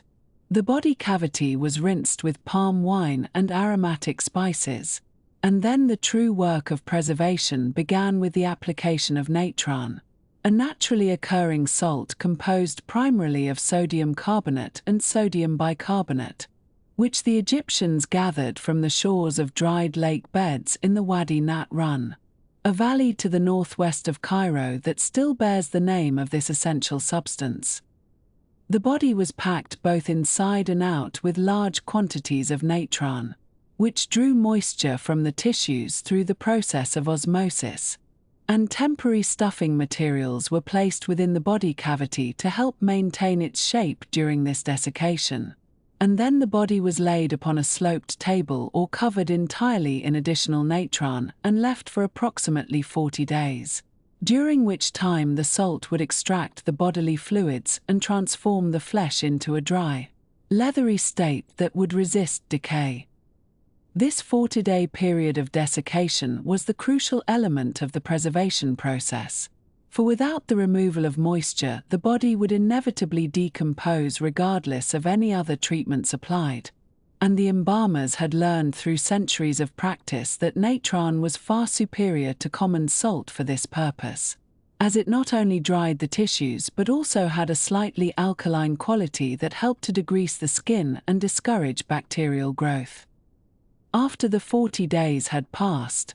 the embalmers would remove the natron and carefully clean the now significantly lighter and shrunken body, brushing away the salt crystals and washing the skin with water from the Nile, and then they would anoint the body with oils and resins to restore some suppleness to the dried skin and to provide a pleasant fragrance that would mask any lingering odors of the preservation process.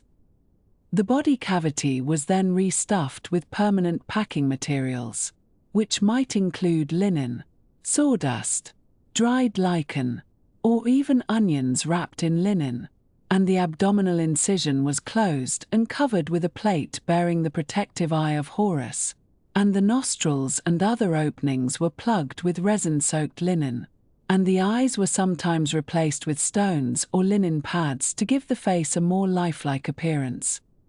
The wrapping of the mummy was itself an elaborate ritual that could take many days to complete and required extraordinary quantities of fine linen, with some mummies being wrapped in as many as 20 separate layers using strips of varying widths, and the total amount of linen used for a royal or noble mummification has been estimated at approximately 450 square yards of fabric, which is roughly the area of a small house. Each layer of wrapping was accompanied by prayers and incantations spoken by the priests, and between the layers the embalmers would place numerous amulets, small carved objects imbued with magical protective powers that would safeguard the deceased on their journey through the underworld and ensure their successful rebirth into eternal life. Among the most important of these protective amulets was the heart scarab, a large carved beetle typically made from green stone such as serpentine or green jasper, which was placed directly over the heart and inscribed on its underside with a spell from the Book of the Dead, imploring the heart not to testify against its owner during the weighing ceremony, a touching acknowledgement that even the most righteous person might have committed some small transgression during their lifetime. The Djed pillar, a column-like symbol associated with the god Osiris and representing stability and endurance, was another common amulet placed upon the mummy, typically positioned at the throat or spine, and it was believed to provide the deceased with the backbone of Osiris himself, ensuring that they would have the strength to rise again in the afterlife just as Osiris had risen after being murdered by his brother Set. The Eye of Horus, called the Wedjat, was perhaps the most ubiquitous of all Egyptian amulets, and multiple examples were often placed throughout the wrappings of a single mummy, for this symbol represented wholeness, healing, and protection, recalling the myth in which Horus lost his eye in battle with Set and had it restored by the god Thoth, and its inclusion promised that the deceased would likewise be made whole again in the world beyond. It is worth pausing to note that the elaborate mummification process described by Herodotus and evidenced in royal tombs was by no means available to all Egyptians, for such treatment required considerable resources of time, materials, and skilled labor, and the embalmers offered different levels of service at different prices, much as a modern funeral home might offer various packages ranging from the most basic to the most elaborate. For the wealthy elite, the full 70-day process with complete organ removal, natron desiccation, and extensive wrapping was standard, while those of more modest means might receive a simplified treatment in which oils were injected into the body cavity to dissolve the internal organs without the need for surgical incision, and the body was then treated with natron for a shorter period before being returned to the family for burial. The poor, who made up the vast majority of the population, often received no artificial preservation at all, and their bodies were simply wrapped in cloth or reed matting and buried in shallow graves in the desert sand.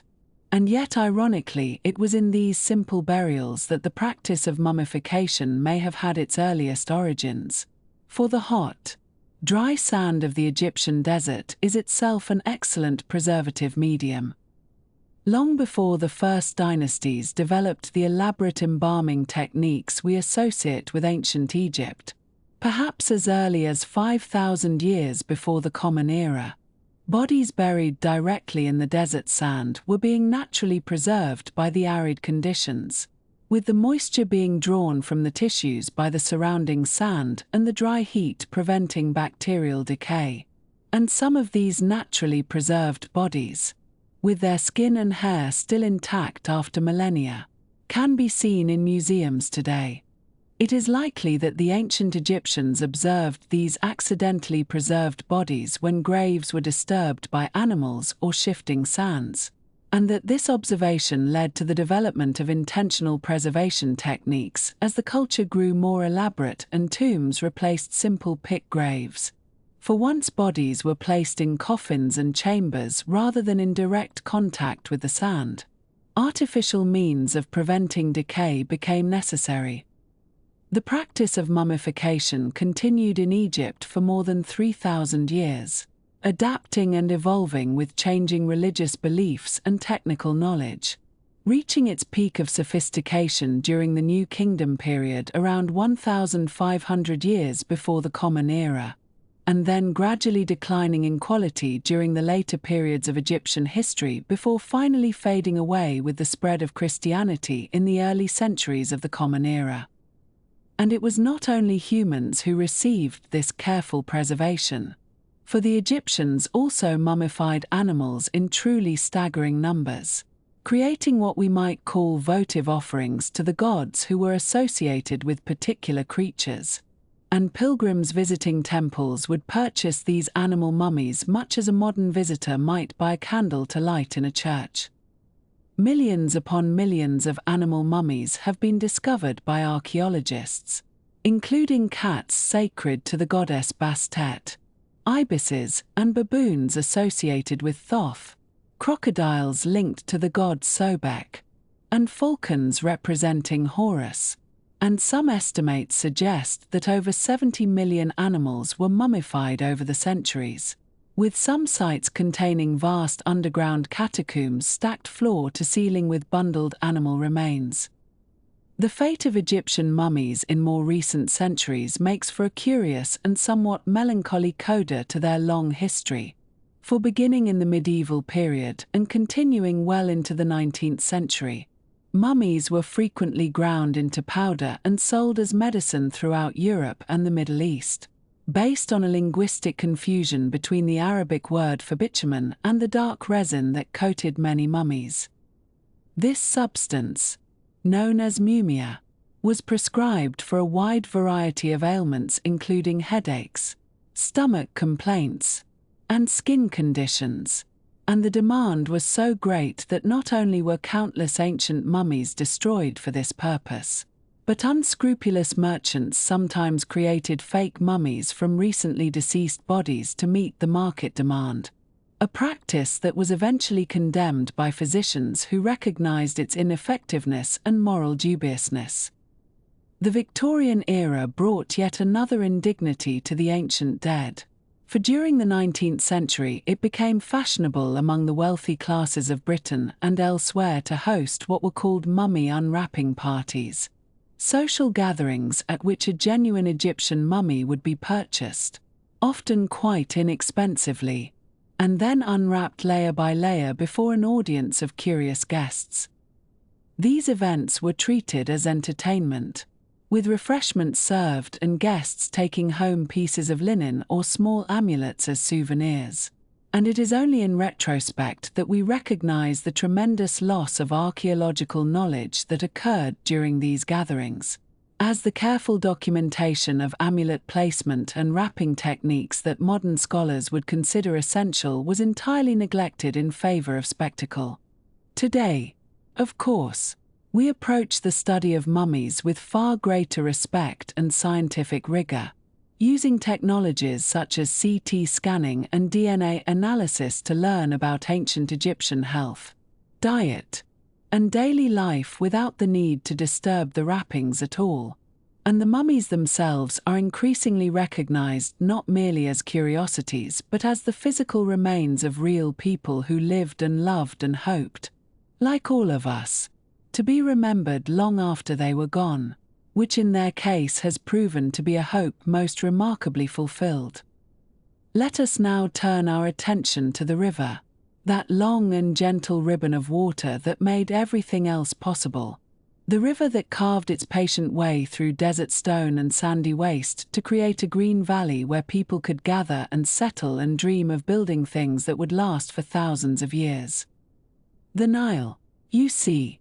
was not merely a geographical feature of ancient Egypt but rather the very heartbeat of the civilization itself, the pulse that regulated all aspects of life from the most practical concerns of farming and trade to the most elevated matters of religion and royal power. Without this river, there would have been no Egypt as we know it, no pyramids rising from the plateau at Giza, no temples at Karnak, no golden treasures in hidden tombs, for the simple reason that human beings cannot build great civilizations in places where they cannot reliably grow food, and the Nile provided that reliability with a consistency that seemed, to those who lived beside it, like the very promise of the gods made visible in water and silt. The ancient Egyptians organized their entire calendar around the behavior of the river, dividing their year into 3 seasons that corresponded to the 3 phases of the Nile's annual cycle, a pattern so regular and so fundamental to daily existence that it shaped how they understood time itself. The first of these seasons was called Akhet, which we might translate as the inundation, and it lasted roughly from what we would call June through September, though of course the ancient Egyptians did not use our modern calendar and reckoned these things by the stars and the behavior of the water itself. During Akhet, the Nile would rise dramatically, swelling beyond its normal banks and spreading across the flat agricultural land on either side, transforming the valley into what must have looked like a vast shallow lake dotted with villages perched on higher ground like little islands in a sea of slowly moving brown water. This flooding deposited a fresh layer of rich black silt across the fields, a natural fertilizer so effective that Egyptian farmers could grow abundant crops year after year without the soil becoming exhausted, a blessing that farmers in other parts of the ancient world could only dream of. Following the inundation came the season of Peret, which corresponded to the growing season when the waters receded and left behind those moistened, nutrient-rich fields ready for planting. During Peret, which lasted from roughly October through February, farmers would go out into the softened earth and plant their wheat and barley, their flax and vegetables, taking advantage of the perfect conditions that the flood had created. The soil was so soft and so well watered that plowing was relatively easy work, and the seeds germinated readily in the dark fertile mud, sending up green shoots that would have transformed the valley into a vast garden after the months of inundation. This was a time of intense agricultural labor but also of optimism, for the crops were growing and the promise of harvest lay ahead, and the people could see the evidence of the river's generosity in every field and garden. The third season was Shimu, the harvest time, which stretched from roughly March through May and brought the agricultural cycle to its conclusion with the gathering of crops before the summer heat became too intense and before the next inundation began its slow rise once more. During Shimu, the farmers would reap what they had sown, cutting the grain with simple sickles and gathering the harvest into stores that would feed the population through the coming year. The taxes owed to the pharaoh and the temples were collected during this season, measured out in grain from the harvest, and the scribes would carefully record what each farmer owed and what each farmer paid, scratching their hieratic script onto papyrus scrolls that sometimes survive to this day. And then, as Shimu drew to its close and the summer heat intensified, the distant rains in far-off mountains would begin to swell the river once again, and the cycle would repeat, as it had repeated since time beyond memory, as regular as the turning of the stars.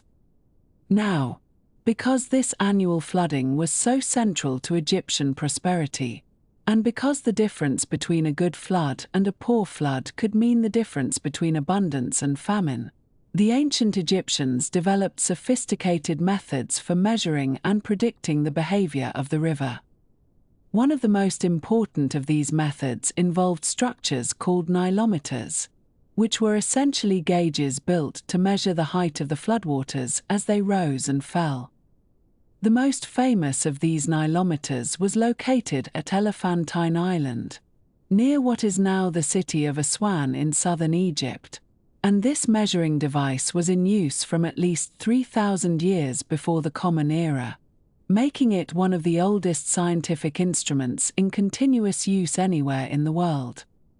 The nilometer at Elephantine took the form of a staircase descending into the water, with markings on the walls that allowed officials to read the precise height of the river at any given time. And because Elephantine was located near the first cataract of the Nile, near the point where the river entered Egypt from the south, Measurements taken there could provide early warning of what kind of flood was coming downstream. The priests and officials who monitored these nilometers became skilled at interpreting what the readings meant for the coming agricultural season, understanding through generations of accumulated observation that a flood reaching certain levels would produce good harvests, while floods that were too high or too low would bring difficulties of various kinds. A flood that was too low would fail to cover all the agricultural land and would deposit insufficient silt, leading to poor crops and potential food shortages in the months ahead. A flood that was too high, on the other hand, could wash away villages and irrigation works, destroying the very infrastructure that made farming possible and leaving devastation in its wake. The ideal flood was one that reached just the right height, covering the fields thoroughly but not catastrophically, and the nilometer readings allowed the government to anticipate which kind of year lay ahead and to make preparations accordingly, perhaps storing extra grain in years of abundance to guard against years of scarcity. The ancient Egyptians themselves did not understand the true cause of these annual floods, which we now know resulted from the summer monsoon rains that fall upon the Ethiopian highlands far to the south, where the Blue Nile has its source. Those distant rains, falling on mountain slopes thousands of miles from the Egyptian delta, would swell the tributaries that fed into the main river, sending a great pulse of water and sediment northward through the Sudan and into Egypt, arriving in the lower Nile Valley during the summer months with the regularity that the Egyptians came to depend upon. The ancient Egyptians, lacking knowledge of the distant lands from which their river flowed, attributed the flooding to divine forces, to the benevolence of the gods who sent the life-giving waters each year, and this attribution was not unreasonable given what they could observe, for the flood did seem to arise from nowhere visible, rising mysteriously during the hottest and driest time of the year when one might expect water levels to fall rather than rise. To manage the waters that the inundation brought, the Egyptians developed an agricultural system known as basin irrigation, which involved dividing the floodplain into a series of large flat basins bounded by earthen dikes and embankments. When the flood came, water would be channeled into these basins through gaps in the dikes, allowed to sit for a period of weeks while the suspended silt settled to the bottom, and then drained away, leaving behind the precious layer of new soil ready for planting. This system required considerable organization and maintenance, for the dikes had to be repaired each year after the flood subsided, and the channels that directed water into and out of the basins had to be kept clear of debris, and all of this work had to be coordinated across many communities that shared the same water source. Some scholars believe that it was precisely this need for large-scale cooperation in managing irrigation that helped give rise to the centralized Egyptian state, for a strong government could coordinate water management across entire regions in ways that independent villages could not. In later periods, the Egyptians developed additional technologies for lifting water from the river to irrigate fields that lay above the natural flood level, the most important of which was the shadaf, a simple but effective device that appeared in Egypt sometime around 1500 years before the Common Era. The shadaf consisted of a long wooden beam balanced on an upright support, with a bucket or container attached to one end and a counterweight of stone or mud attached to the other. A farmer would pull down on the bucket end to dip it into the river or canal, fill it with water, and then allow the counterweight to lift the full bucket,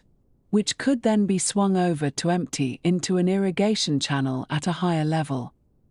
The shadaf was operated by a single worker and could lift considerable quantities of water over the course of a day, extending the reach of irrigation beyond what natural flooding alone could achieve. This device was so practical and so well suited to Egyptian conditions that it remained in use along the Nile for thousands of years, and versions of it could still be seen in use in the 20th century of our own era. Beyond its agricultural importance, the Nile served as the primary highway of ancient Egypt, the means by which goods and people moved up and down the length of this long, narrow country. The road system in Egypt was never particularly well developed, in part because roads were not especially necessary when the river provided such an efficient alternative, and in part because the annual flooding would have washed away any roads built too close to the water in any case. Instead, the Egyptians became a people of boats, constructing vessels of papyrus reed and later of wood to carry everything from grain shipments to royal passengers to the massive stone blocks used in building temples and pyramids. The river traffic of ancient Egypt must have been considerable, a constant movement of boats large and small going about the business of this busy and prosperous civilization, and the skills of the Egyptian boatmen were renowned throughout the ancient world. The Nile offered a particular advantage for two-way travel that made it exceptionally useful as a transportation route, and this advantage arose from the happy coincidence of geography and climate that characterized the Egyptian stretch of the river. The Nile current flows from south to north, carrying boats downstream toward the Mediterranean with minimal effort required from the crew, while the prevailing winds in Egypt blow from north to south, filling the sails of boats traveling upstream against the current. This meant that a boat could drift northward with the current on the downstream journey and then raise a sail to catch the wind for the upstream return, making round-trip travel relatively straightforward even for vessels carrying heavy cargoes. The hieroglyphic writing system reflected this dual nature of Nile travel, using a boat with a sail to indicate the concept of traveling south, upstream, and a boat without a sail to indicate traveling north, downstream, for the Egyptians understood that these two modes of travel were as fundamental to their world as the rising and setting of the sun. The religious significance of the Nile found its most direct expression in the worship of Hapi, the god of the annual inundation, who was depicted in a distinctive and somewhat unusual manner that reflected the abundance the flood was thought to provide. Hapi was shown as a figure with both male and female characteristics, with the body of a man but with pendulous breasts and a rounded belly that suggested fertility and plenty, wearing a headdress of papyrus or lotus plants depending on whether the image represented Upper or Lower Egypt. This androgynous appearance was not typical of Egyptian divine iconography, where most gods were depicted as clearly male or female, but it made a kind of symbolic sense for Hapi, who represented the nurturing, life-giving aspect of the river that fed the entire land. The Egyptians offered prayers and gifts to Hapi at the time of the inundation, asking for a good flood that would bring prosperity to the coming year, and hymns to this river god survive in various Egyptian texts, praising Hapi as the lord of fishes and birds, the bringer of grain, the one who makes the meadows green. We should pause here to consider how different the Nile was from the rivers that sustained other ancient civilizations, particularly the Tigris and Euphrates rivers that flowed through Mesopotamia in what is now Iraq. The Mesopotamian rivers were far less predictable than the Nile, prone to sudden and violent floods that could arrive at almost any time of year and cause widespread destruction, and this unpredictability seems to have given Mesopotamian civilization a different character, a sense of living at the mercy of capricious forces that might help or harm without warning. The Nile, by contrast, flooded at almost exactly the same time each year, rising and falling according to a schedule so reliable that the Egyptians could plan their entire agricultural cycle around it with confidence, and this reliability seems to have contributed to the Egyptian sense of cosmic order, the belief that the universe was fundamentally stable and that proper behavior would be rewarded with continued prosperity. Without this predictability, Without the assurance that the flood would come when expected and nourish the fields as it had always done, the Egyptian civilization could not have developed in the way it did, could not have accumulated the surpluses and the confidence necessary to build monuments intended to last for eternity. The ancient rhythm of the Nile's flooding continued without interruption for thousands of years, through the rise and fall of dynasties and empires, through foreign conquests and internal upheavals, the river maintaining its patient cycle regardless of what human beings did along its banks. That rhythm came to an end only in our own era, with the construction of the Aswan High Dam between 1960 and 1970, a massive engineering project that created a vast reservoir called Lake Nasser and gave human beings control over the flooding for the first time in history. The dam brought many benefits, providing hydroelectric power and allowing for year-round irrigation that has increased agricultural productivity. But it also ended the annual deposit of fertile silt that had renewed Egyptian fields for millennia, requiring the use of artificial fertilizers that the ancient farmers never needed. The dam also threatened to drown countless ancient monuments and archaeological sites beneath the rising waters of the new reservoir, prompting an unprecedented international effort to rescue and relocate many of these treasures, most famously the temples of Abu Simbel, which were cut into enormous blocks and reassembled on higher ground above the waterline. And so the Nile continues to flow, as it has flowed since long before human beings walked along its banks, though its relationship with the land and people of Egypt has been transformed by modern engineering in ways the ancient Egyptians could never have imagined.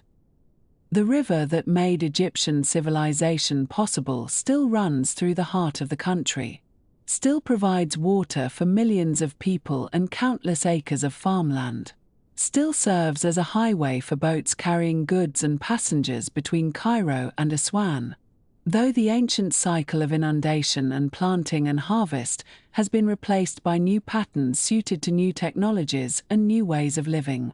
If you were to stand on the banks of the Nile today, looking out at the brown water flowing steadily northward toward the sea, you would be looking at the same river that Khufu saw as he planned his Great Pyramid,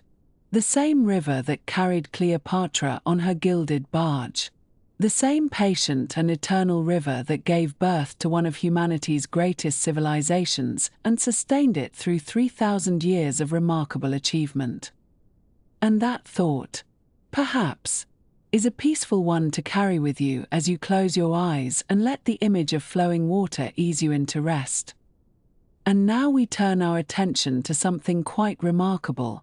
though we shall approach it gently, as one might trace the outline of a weathered stone with careful fingers. And that is the subject of writing itself. The sacred carvings that covered temple walls and papyrus scrolls and the surfaces of countless monuments throughout the long history of ancient Egypt. A history that stretches back so far into the mists of time that the invention of these symbols seems almost to emerge from the very beginnings of human civilization, when people first began to feel the need to record their thoughts, their prayers, their accounts of grain and cattle,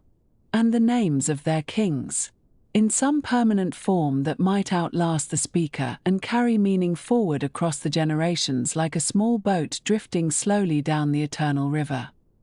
The development of hieroglyphics, which is the name we give to the earliest and most elaborate form of Egyptian writing, began somewhere around 3200 BCE, which is to say more than 5,000 years ago, in a time so distant that it requires a certain quiet effort of imagination to picture it at all. And yet the evidence of these early writings survives on labels and tags and ceremonial objects from the very dawn of pharaonic civilization, when Upper and Lower Egypt were first being drawn together under unified rule, and the need arose to mark ownership and record royal names and communicate across distances in ways that spoken words alone could not achieve.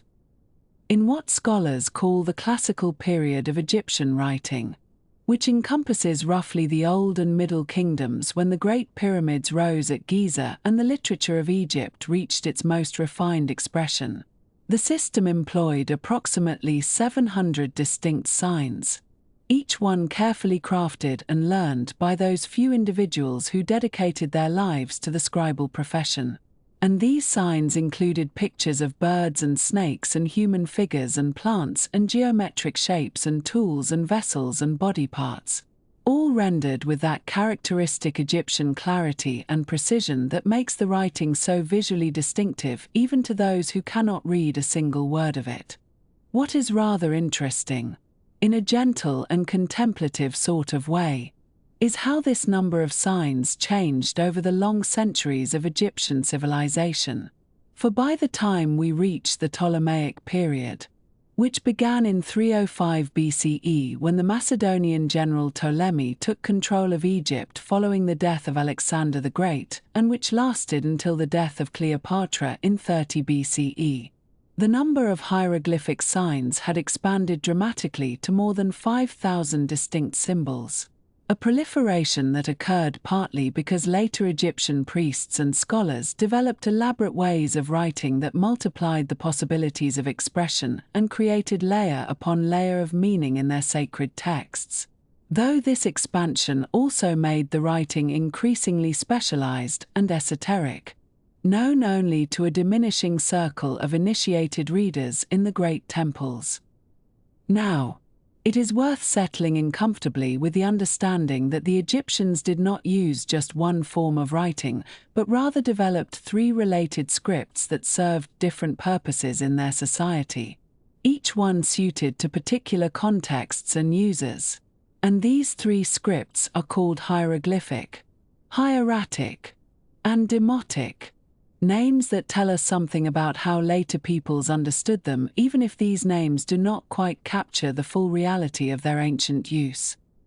Hieroglyphic writing, the first and most visually striking of the three, was used primarily for monumental purposes, which is to say for inscriptions carved into the stone walls of temples and tombs and obelisks and statues, places where the permanence of the medium matched the grandeur of the message, and where the elaborate pictorial quality of the signs served a decorative as well as a communicative function, so that a temple wall covered in hieroglyphs was simultaneously a text to be read and a work of art to be admired,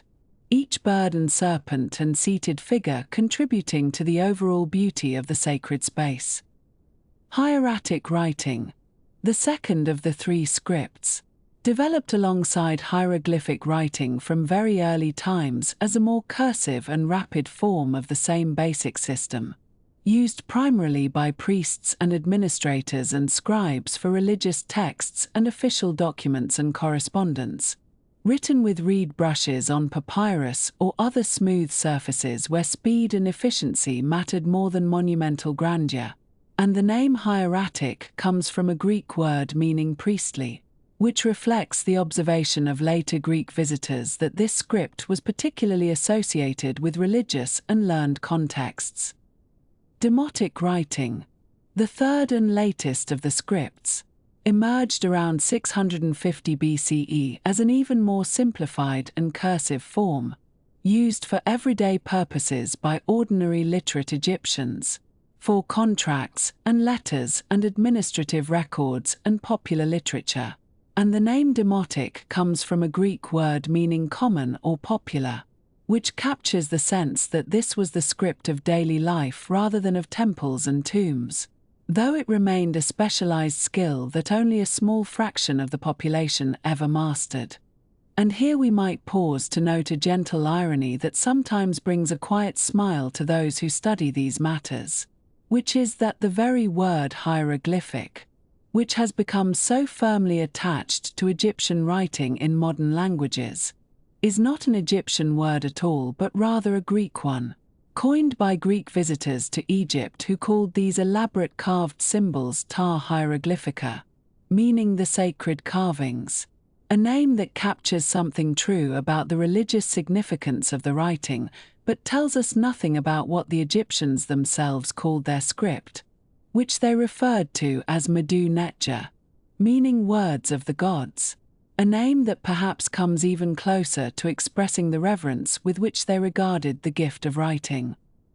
For many centuries after the last hieroglyphic inscription was carved, which occurred around 394 CE at the Temple of Philae, the meaning of these ancient symbols was lost to human knowledge, and the elaborate texts that covered temple walls and papyrus scrolls became silent mysteries, beautiful but unreadable, prompting endless speculation about what secrets they might contain. And it was not until the discovery of a particular stone near the end of the 18th century that the path toward understanding began to open once more.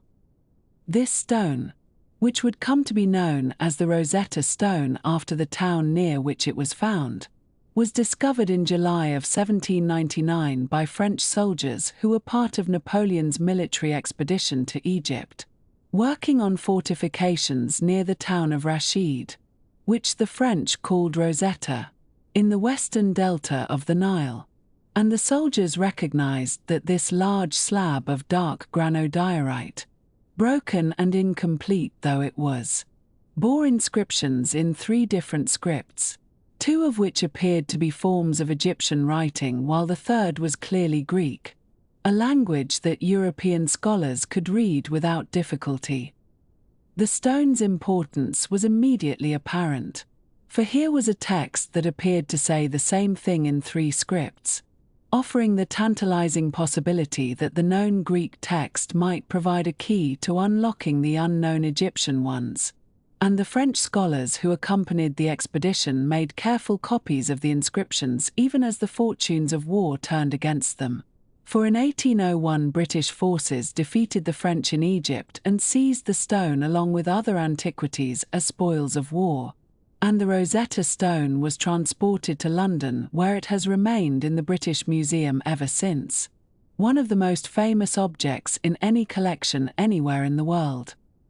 The work of decipherment proceeded slowly over the following 2 decades, with scholars across Europe studying copies of the inscriptions and proposing various theories about how the hieroglyphic and demotic scripts might function. And among those who made important early progress was an English polymath named Thomas Young, a physician and physicist of considerable genius who had made significant contributions to the understanding of light and vision, and who turned his remarkable mind to the puzzle of Egyptian writing in the years after 1814.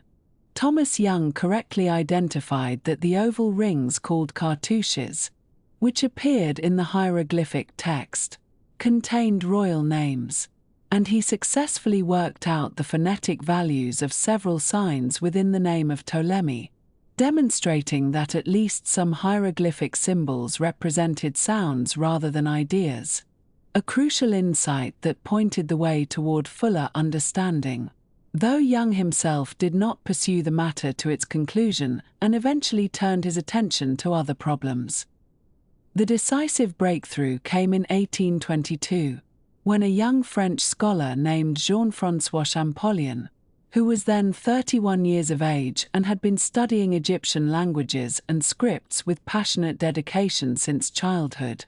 finally cracked the code through a combination of brilliant linguistic insight and access to additional texts, including copies of inscriptions from the Temple of Abu Simbel that contained the names of pharaohs whose Greek equivalents were known. Champollion realized what no one before him had fully grasped, which was that the hieroglyphic script was not purely symbolic or purely phonetic, but rather a sophisticated combination of both, using some signs to represent sounds, some to represent whole words or ideas, and some as determinatives that helped clarify the meaning of adjacent signs without being pronounced themselves. And this insight, combined with his deep knowledge of Coptic, the descendant of ancient Egyptian that was still used in Egyptian Christian churches, allowed him to begin reading texts that had been silent for more than 1,000 years. Let us turn now to the question of how Egyptians learned to read and write in ancient times, a process that was quite different from modern education and that was available to only a very small portion of the population. For scholars estimate that perhaps only 1% of ancient Egyptians, and possibly even fewer, ever achieved literacy, meaning that the ability to read and write remained throughout Egyptian history a specialized skill that conferred considerable status and opportunity upon those who possessed it. Boys who were destined for the scribal profession, which was one of the most respected careers in Egyptian society, typically began their training around the age of 5, entering schools attached to temples or palaces or administrative centers where they would spend many years learning the complex art of writing, beginning with the simpler hieratic script before progressing, if their studies continued long enough, to the more elaborate hieroglyphic forms used in monumental contexts. Because papyrus was expensive and precious, young scribes did not practice their letters on this valuable material but rather on ostraca, which is the term scholars use for the broken pieces of pottery and flat chips of limestone that accumulated in every Egyptian settlement, providing a readily available and essentially free surface for writing exercises. And many thousands of these practice pieces have survived, showing the same passages copied out again and again in childish hands, gradually improving over time as the students mastered the formation of each sign. The texts that these young scribes copied for practice often included traditional works of Egyptian literature, wisdom texts, and stories and instructions that were considered classics of their kind. And through this process of copying, the students absorbed not only the mechanics of writing, but also the values and knowledge that their society wished to transmit across generations, so that the training of scribes served a broader cultural function beyond mere technical instruction. Among the many papyrus documents that have survived from ancient Egypt, we might mention two that illustrate the range of subjects recorded in writing, beginning with the Rhind mathematical papyrus, which dates from around 1550 BCE and preserves a collection of mathematical problems and their solutions, demonstrating that Egyptian scribes possessed sophisticated mathematical knowledge, including methods for calculating areas and volumes and for working with fractions, knowledge that would have been essential for the administrative tasks of measuring fields, calculating taxes, and managing the complex logistics of building projects. The second document worth mentioning is the Ebers Papyrus, which is one of the most important medical texts to survive from the ancient world, containing approximately 700 remedies for various ailments ranging from eye problems to digestive complaints to skin conditions, written in hieratic script around 1550 BCE. And providing a fascinating window into Egyptian medical knowledge and practice, including remedies that combined practical treatments with magical spells in ways that reflect the Egyptian understanding of health and illness as involving both physical and spiritual dimensions. And so we come to rest for a moment with this picture of ancient Egyptian writing, a sophisticated system that developed over more than 3,000 years. Serving purposes sacred and practical, recording prayers and poems and administrative lists and medical treatments and mathematical problems, preserving the names of kings and the wisdom of sages, carved into temple walls and scribbled on broken pottery, known to perhaps one person in 100 and yet central to the functioning of one of the most enduring civilizations the world has ever seen. Its secrets lost for centuries and then recovered through patient scholarship, allowing us now to read, in a manner of speaking, across the vast distance of time. And so we come now to a long stretch of Egyptian history that unfolds rather differently from the grand narratives of pyramid builders and conquering pharaohs that we have considered thus far. For beginning around the year 1070 before the Common Era, the unified kingdom that had stood for so many centuries began to fragment in ways that would have seemed unthinkable to the great rulers of earlier dynasties. And this fragmentation marked the beginning of what historians call the Third Intermediate Period, a name that sounds rather clinical but which describes a time when Egypt found itself pulled apart by competing centers of power, when the old certainties of pharaonic authority began to waver like heat rising from desert sand, and when the country that had so often projected its strength outward into the world became instead a prize that neighboring kingdoms began to eye with increasing interest. The causes of this fragmentation were multiple and interwoven in ways that historians still discuss in measured tones at academic conferences. But we can say with some confidence that the relationship between the pharaohs based in the north and the powerful priests of Amun based in Thebes had grown increasingly complicated over the preceding generations, until eventually the high priests of Amun began to exercise what amounted to independent rule over Upper Egypt, creating a situation in which the country was effectively divided between two centers of authority that maintained a kind of polite coexistence rather than true unity. And this division created opportunities for other power brokers to establish their own spheres of influence, so that Egypt during this period resembled less a single kingdom than a patchwork of competing dynasties and local strongmen, each claiming legitimacy through various connections to the old traditions while pursuing their own particular interests.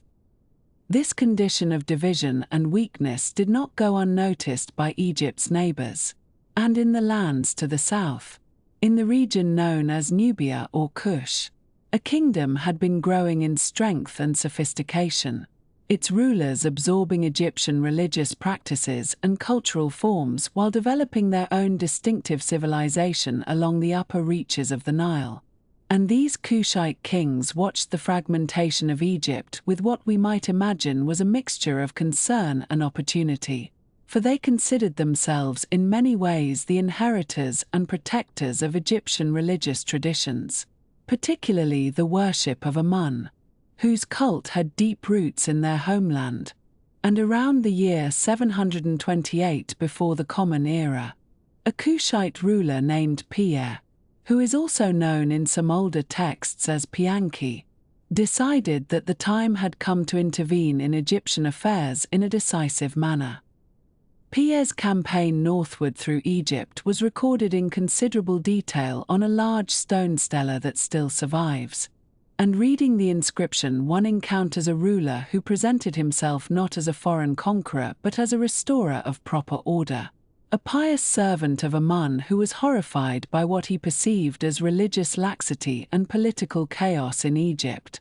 and who believed himself divinely appointed to set things right. And his military campaign succeeded in bringing the various competing rulers of Egypt under his authority, though the degree of actual control he exercised over the northern regions remained somewhat limited. And after receiving the submission of the Egyptian rulers, Pierre returned to his homeland in Nubia, seemingly content to have established his supremacy without remaining to administer Egypt directly, which strikes us perhaps as an unusual choice but one that made sense within his particular understanding of kingship and religious duty. The dynasty that Pierre established, known to historians as the 25th dynasty or the Kushite dynasty, would continue to rule Egypt for approximately a century, and under rulers such as Shabaka, Shabitku, and Taharqa, Egypt experienced something of a cultural revival. For these Kushite pharaohs were deeply committed to Egyptian religious traditions and artistic forms, sponsoring building projects and religious ceremonies that consciously hearkened back to the glories of earlier periods. And in this sense they represented not a break with Egyptian civilization but rather an attempt to preserve and restore it, though from a perspective that was distinctly their own, shaped by their Nubian heritage and their particular devotion to Amun. And their rule reminds us that the boundaries between Egyptian and Nubian culture were always more permeable than simple geographical distinctions might suggest. But the relative stability of Kushite rule was not destined to last, for far to the northeast a great military power was expanding its dominion with relentless efficiency. And this power was Assyria, whose kings commanded what was arguably the most formidable military machine the ancient world had yet produced. And Assyrian interest in Egypt grew as the Kushite pharaohs became involved in the complex politics of the Levant, supporting various local rulers who resisted Assyrian expansion. And this interference drew the attention of the Assyrian monarch Esarhaddon, who in the year 671 before the Common Era led his armies into Egypt and achieved what no foreign power had accomplished since the Hyksos so many centuries before, conquering the ancient kingdom and capturing its capital at Memphis. Though his victory proved incomplete as the Kushite pharaoh Taharqa managed to escape southward and continued to resist Assyrian authority. The Assyrian invasions were brutal affairs, conducted with the systematic violence for which Assyrian armies were notorious.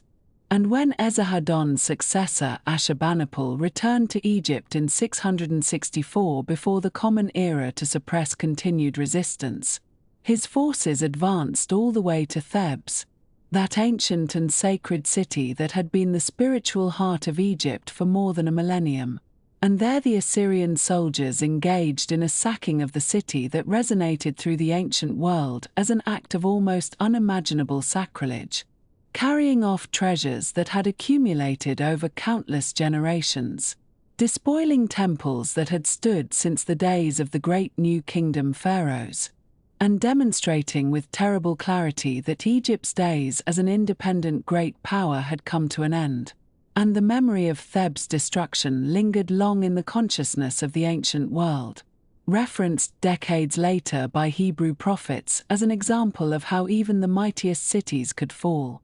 Yet empires have their own vulnerabilities, and Assyrian power, stretched across vast distances and constantly challenged by rebellious subjects, could not maintain its grip on Egypt indefinitely. And in the vacuum that formed as Assyrian attention turned elsewhere, a new Egyptian dynasty emerged, based in the delta city of Sais, and under rulers such as Psamtik I, who came to power around 664 before the Common Era and reigned for more than 50 years. Egypt experienced what historians sometimes call the Saïte Renaissance, a period of renewed independence and cultural flourishing that looked back consciously to the artistic and religious forms of earlier periods, particularly the Old Kingdom. As if by imitating the styles of the pyramid builders, the Saïte kings could somehow recover the greatness of those distant times. And this retrospective tendency is visible in the art and inscriptions of the period, which often required expert analysis to distinguish from much older works. One of the most significant innovations of Psamtik and his successors was the extensive use of Greek mercenaries in their armies, a practice that reflected both the military realities of the age and the increasing interconnections between Egypt and the wider Mediterranean world. For Greek soldiers were renowned for their effectiveness in battle, particularly when fighting in the disciplined formations known as the phalanx, and Egyptian rulers found that by hiring these foreign warriors they could field armies capable of defending their kingdom against the various threats that surrounded them. Though this reliance on Greek military power would have consequences that extended far beyond the battlefield, as Greek merchants and settlers followed the soldiers, establishing communities in Egypt that would gradually transform the cultural landscape of the Nile Valley in ways that Psamtik himself could scarcely have imagined. The Saïte Renaissance, for all its cultural achievements, proved to be something of an interlude, a brief recovery of independence before the next great wave of foreign conquest. And this wave came from the east, from the rising power of Persia under Cyrus the Great, who had conquered Babylon and created an empire of unprecedented extent. And when Cyrus died, his son Cambyses II turned his attention to Egypt, invading in the year 525 before the Common Era with a large and well-organized army. And ancient sources preserve a curious story about this campaign that has captured the imagination of later ages, though its historical accuracy remains uncertain. For it is said that Cambyses, knowing of the Egyptian reverence for cats as sacred animals associated with the goddess Bastet, ordered his soldiers to carry cats before them as they advanced, or perhaps to paint images of cats on their shields, understanding that the Egyptian defenders would be reluctant to risk harming these sacred creatures. And while this story may be more legend than fact, it speaks to the perception that Egypt's religious devotion could be exploited as a military weakness. The Persian conquest of Egypt marked a watershed moment, for although Persian rule was itself interrupted on several occasions, and although Egyptian rulers would briefly reassert their independence during periods of Persian weakness, the fundamental reality was that Egypt had become a province of a larger empire, governed by foreign kings who resided far away in the Persian heartland and who administered their Egyptian territories through appointed officials rather than ruling as pharaohs in the traditional sense. And while the Persians generally respected Egyptian religious practices and maintained the external forms of pharaonic rule, the underlying political reality had shifted in ways that would never truly be reversed. And from this point forward, Egypt's history would be shaped primarily by decisions made in foreign capitals rather than in Memphis or Thebes. The period of Persian rule, which historians divide into two dynasties, though they were not dynasties in the traditional Egyptian sense, lasted with interruptions until the arrival of another conqueror from the west, a young Macedonian king whose campaigns would reshape the entire ancient world. And this was Alexander, known to later ages as Alexander the Great, who entered Egypt in the year 332 before the Common Era at the head of a Greek and Macedonian army that had already defeated the Persians in several major battles, and who was greeted by the Egyptians not as an invader but as a liberator from Persian rule, though this liberation would prove to be simply an exchange of one foreign master for another. Alexander's time in Egypt was brief but consequential, and among the events that occurred during his stay was a journey across the western desert to the oasis of Siwa, where an ancient oracle of Amun was consulted by pilgrims from across the Mediterranean world. And there in that remote sanctuary, far from the centers of Egyptian civilization, Alexander met with the priests of Amun and received some form of pronouncement or recognition that later sources described as a declaration that he was the son of Amun, or the son of Zeus in Greek terms. And while the exact nature of what transpired at Siwa remains obscure, the visit clearly held great significance for Alexander himself, who seems to have emerged from the encounter with an enhanced sense of his own divine status, or perhaps simply with a useful piece of religious legitimation for his rule over Egypt. Before departing Egypt to continue his campaigns against the Persian Empire, Alexander founded a new city on the Mediterranean coast, positioning it where a natural harbor could serve as a gateway between Egypt and the wider Greek world. And this city he named Alexandria after himself, a practice he would repeat numerous times as his conquests spread across Asia, though the Egyptian Alexandria would become by far the most famous of his many foundations, growing over the following centuries into one of the greatest cities of the ancient world, a center of learning and culture that would shape Mediterranean civilization for generations, home to the legendary library that gathered texts from across the known world and to the great lighthouse, the Pharaohs, that stood as one of the wonders of the ancient world, guiding ships into the harbor from across the sea.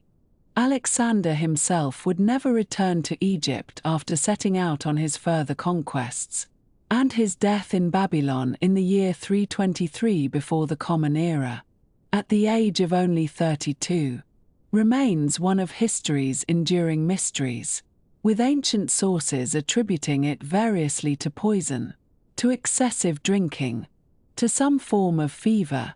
or to complications from wounds received in his many battles. And while modern scholars have proposed various medical diagnoses, the truth is that we cannot know with certainty what killed the young conqueror. only that his death left a vast empire without a clear successor and set in motion a series of wars among his generals that would ultimately determine the shape of the Hellenistic world, including the fate of Egypt itself. And so, as Alexander's body was eventually brought to rest in Alexandria, placed in a magnificent tomb that would become a site of pilgrimage for later rulers, Egypt entered a new phase of its long history, one in which Greek-speaking monarchs would rule from the city Alexander had founded, adopting the titles and much of the religious imagery of the old pharaohs while governing in ways that blended Egyptian and Greek traditions. And native Egyptian rule, that long succession of indigenous dynasties stretching back to the very dawn of recorded history, would never truly return. For even when the land of Egypt would again achieve a measure of independence or prominence,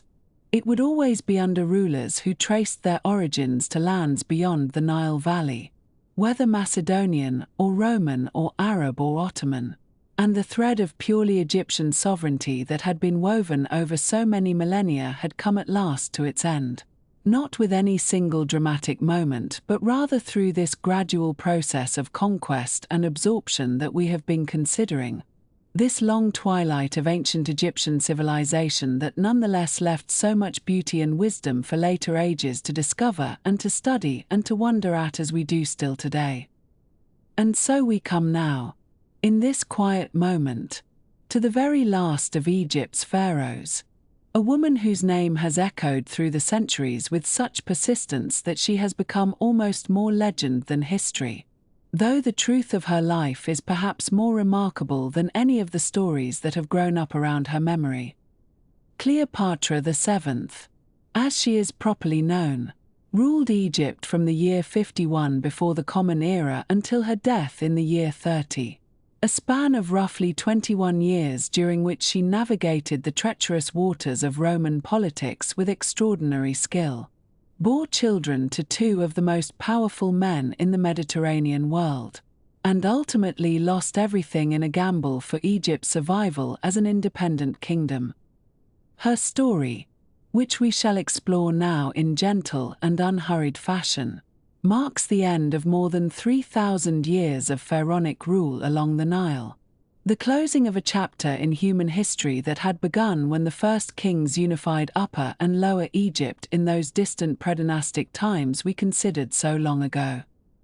It is worth pausing here, as the night settles around us, to note that Cleopatra was not Egyptian at all in the ethnic sense that we might assume, but rather Greek-Macedonian by ancestry, a descendant of one of Alexander the Great's generals who had carved out Egypt as his portion of the great conqueror's empire nearly 3 centuries before her birth. The Ptolemaic dynasty, as this family is known, had ruled Egypt since the death of Alexander, maintaining their power through a combination of Greek military organization, careful management of Egypt's abundant agricultural wealth, and a willingness to adopt at least the outward forms of pharaonic tradition. They built temples in the Egyptian style, allowed themselves to be depicted in Egyptian art as traditional god-kings, and maintained the complex religious institutions that had sustained Egyptian culture for millennia. Yet they remained fundamentally Greek in their language, their culture, and their habits of thought. The Ptolemaic court at Alexandria was a Greek-speaking place, where the great library attracted scholars from across the Mediterranean world and where the dynasty intermarried with such regularity, brother wedding sister and uncle wedding niece, that the family tree becomes rather difficult to follow after a few generations. What made Cleopatra unusual among her predecessors, and this is a detail worth holding gently in mind as sleep approaches, was that she bothered to learn Egyptian at all, becoming apparently the first of her dynasty to speak the language of the people she ruled. Ancient sources tell us that she was remarkably gifted with languages, speaking perhaps as many as 9 tongues fluently, including Ethiopian, Hebrew, Arabic, Syrian, Median, Parthian, and of course both Greek and Egyptian. This linguistic ability was more than mere accomplishment, for it allowed her to address foreign ambassadors and visiting dignitaries without the need for interpreters, to understand the nuances of negotiation that might be lost in translation, and to present herself to her Egyptian subjects as something more than yet another foreign overlord sitting distant and unreachable in the marble halls of Alexandria. She was, by all accounts, a woman of formidable intellect, well educated in the Greek philosophical and rhetorical traditions, and possessed of a personal magnetism that ancient writers struggled to capture in words. This brings us to another gentle correction of popular imagination, for the Cleopatra of films and paintings and romantic imagination is almost always depicted as a woman of extraordinary physical beauty. Yet the ancient sources suggest something rather more interesting. The historian Plutarch, writing about a century after her death and drawing on earlier accounts, noted that her beauty was not of the sort that would immediately astonish those who saw her, but that her conversation had an irresistible charm, and that her presence, combined with the persuasiveness of her speech and the character that attended everything she said and did, had something stimulating about it. Coins minted during her reign show a woman with a prominent nose and a rather strong chin, features that would not conform to conventional standards of beauty in most eras. Yet these same coins were propaganda pieces meant to project power rather than attractiveness. What emerges from the historical record is a portrait of a woman whose power lay not in her appearance but in her intelligence, her education, her political acumen, and that indefinable quality of personal charisma that draws people into one's orbit and makes them eager to please. Cleopatra came to power at approximately 18 years of age, initially ruling jointly with her younger brother Ptolemy XIII, as was the Ptolemaic custom of sibling co-rule, but tensions between the two soon erupted into open conflict, and by the year 48 before the Common Era, Cleopatra found herself driven out of Alexandria and gathering an army to reclaim her throne. It was into this dynastic squabble that Julius Caesar arrived in pursuit of his defeated rival Pompey, only to find that the young Ptolemy had already had Pompey killed, presenting Caesar with his rival's severed head in what the Egyptian advisors thought would be a welcome gift. Caesar was not pleased, for Pompey had been a Roman of high standing and Caesar's own former son-in-law, and his displeasure created an opportunity that Cleopatra was quick to exploit. The famous story of their meeting holds that Cleopatra, unable to enter Alexandria safely through the streets where her brother's supporters held sway, had herself smuggled into Caesar's presence rolled up in a carpet, or perhaps more accurately in a linen sack of the sort used to carry bedding, emerging dramatically before the Roman general and presenting her case with all the eloquence and charm at her disposal. Whether this story is literally true or merely a romantic elaboration of later writers, the essential facts are not in dispute, for Caesar and Cleopatra did become lovers, and Caesar did support her claim to the throne over that of her brother, who soon died in the fighting that followed. Cleopatra, now firmly established as queen with another even younger brother as her nominal co-ruler, gave birth to a son in the summer of 47 before the Common Era, a child she named Ptolemy Caesar but who was known popularly as Caesarion, meaning Little Caesar, and whom she claimed was the son of Julius Caesar himself, though Caesar never formally acknowledged the boy under Roman law.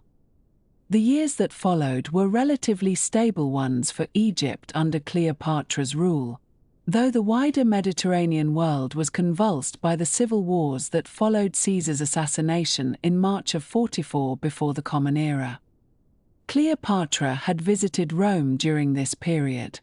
residing in a villa across the Tiber where she received Roman nobles and likely lobbied for recognition of Caesarion's paternity, But Caesar's death forced her to return to Egypt, where she consolidated her power by the simple expedient of having her brother and co-ruler poisoned, thereafter ruling alone with her young son as her nominal co-regent.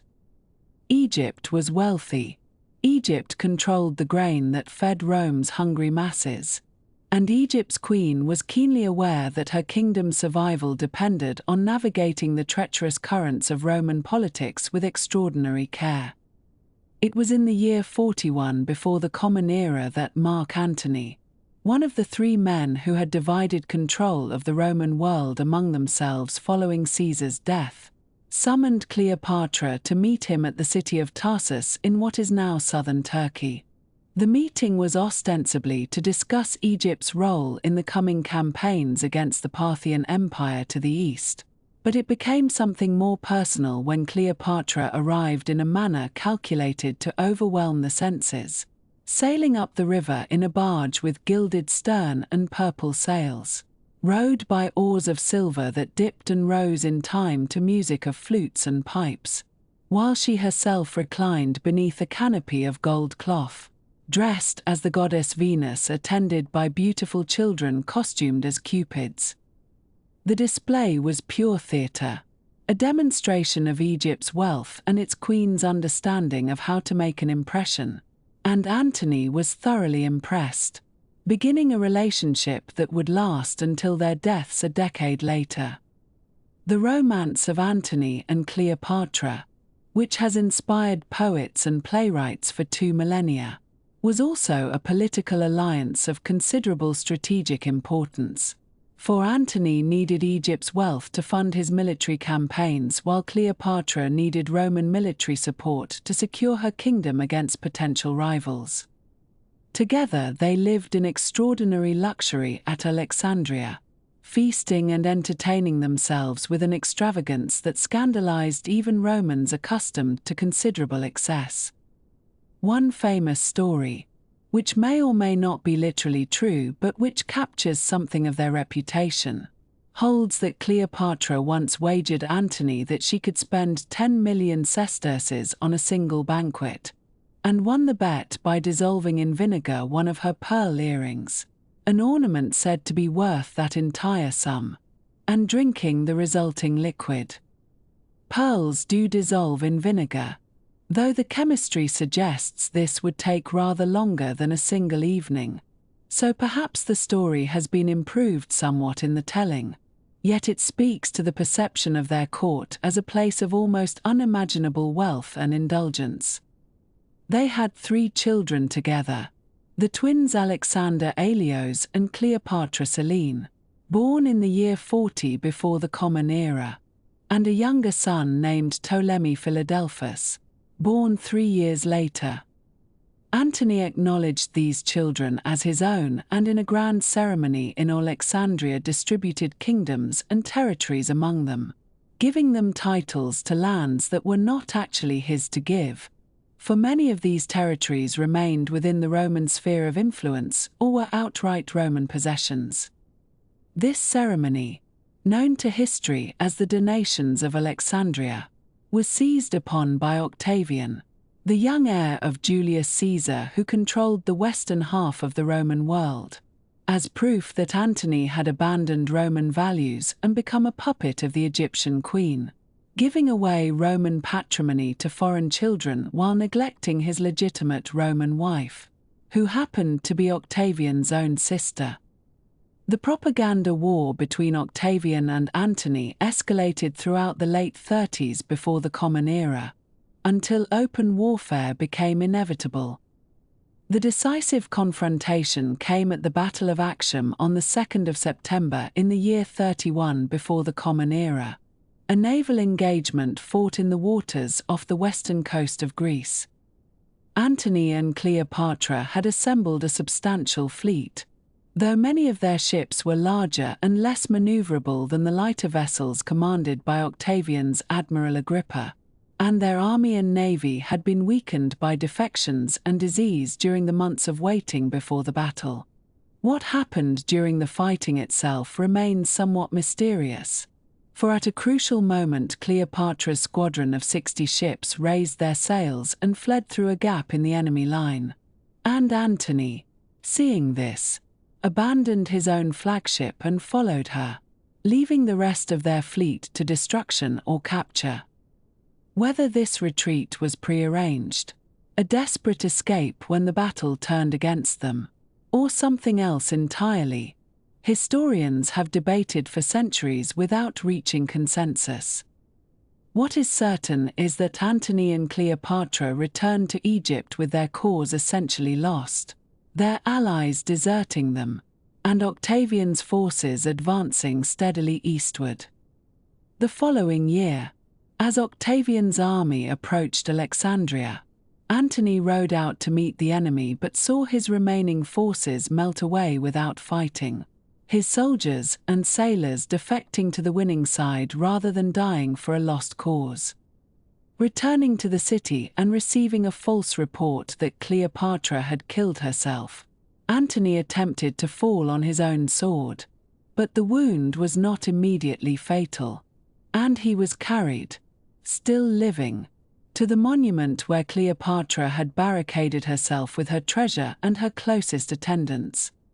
He died there, in her arms according to the Romantic tradition, though the ancient sources are less specific about the exact circumstances. Cleopatra herself survived another 11 days, during which Octavian entered Alexandria and took control of Egypt. She attempted to negotiate, to preserve something for her children if not for herself, but Octavian was interested only in her treasure and in displaying her in his triumph through the streets of Rome. On the 12th of August in the year 30 before the Common Era, Cleopatra took her own life, though exactly how she accomplished this remains uncertain. The popular image of the asp, the Egyptian cobra, sinking its fangs into her breast or arm has persisted for 2,000 years, and the ancient writers do mention that 2 small puncture marks were found on her body. Yet other ancient sources suggest poison, perhaps concealed in a hollow hairpin or smuggled to her in a basket of figs, and modern toxicologists have noted that cobra venom would likely have produced more violent symptoms than the peaceful death described in the sources. The cobra, being a symbol of Egyptian royalty, would have been a symbolically appropriate means of death, which may explain why the story persisted regardless of its literal truth. Caesar in Cleopatra's son by Julius Caesar and the last of the Ptolemaic line, attempted to flee Egypt but was captured and executed on Octavian's orders, for a living son of Caesar was too dangerous a political liability to be allowed to survive. Her 3 children by Antony were spared, taken to Rome and raised by Antony's Roman widow in an act of remarkable generosity, though only Cleopatra Selene is known to have survived to adulthood, eventually becoming Queen of Mauritania through marriage. Egypt itself became a Roman province, governed not by a senator but by a prefect appointed directly by the emperor, for its wealth was too strategically important to be entrusted to potential rivals. The temples continued to function, the ancient gods continued to receive their offerings, and life along the Nile continued much as it had for millennia. Yet pharaonic Egypt as an independent political entity had ended, its 3,000 years of history absorbed into the vast apparatus of Roman imperial administration. And Cleopatra's tomb, where she was buried alongside Mark Antony according to her final wishes, has never been found, despite centuries of searching, remaining one of archaeology's enduring mysteries. Perhaps one day it will be discovered, or perhaps it has already been lost to the encroaching sea or the shifting sands, leaving only the stories and the coins and the ancient chronicles to remember the last queen who sat upon the throne of the Pharaohs, the Greek woman who learned Egyptian, who gambled everything for her kingdom's survival, and who, when the game was lost, chose her own ending rather than march in chains through the streets of Rome.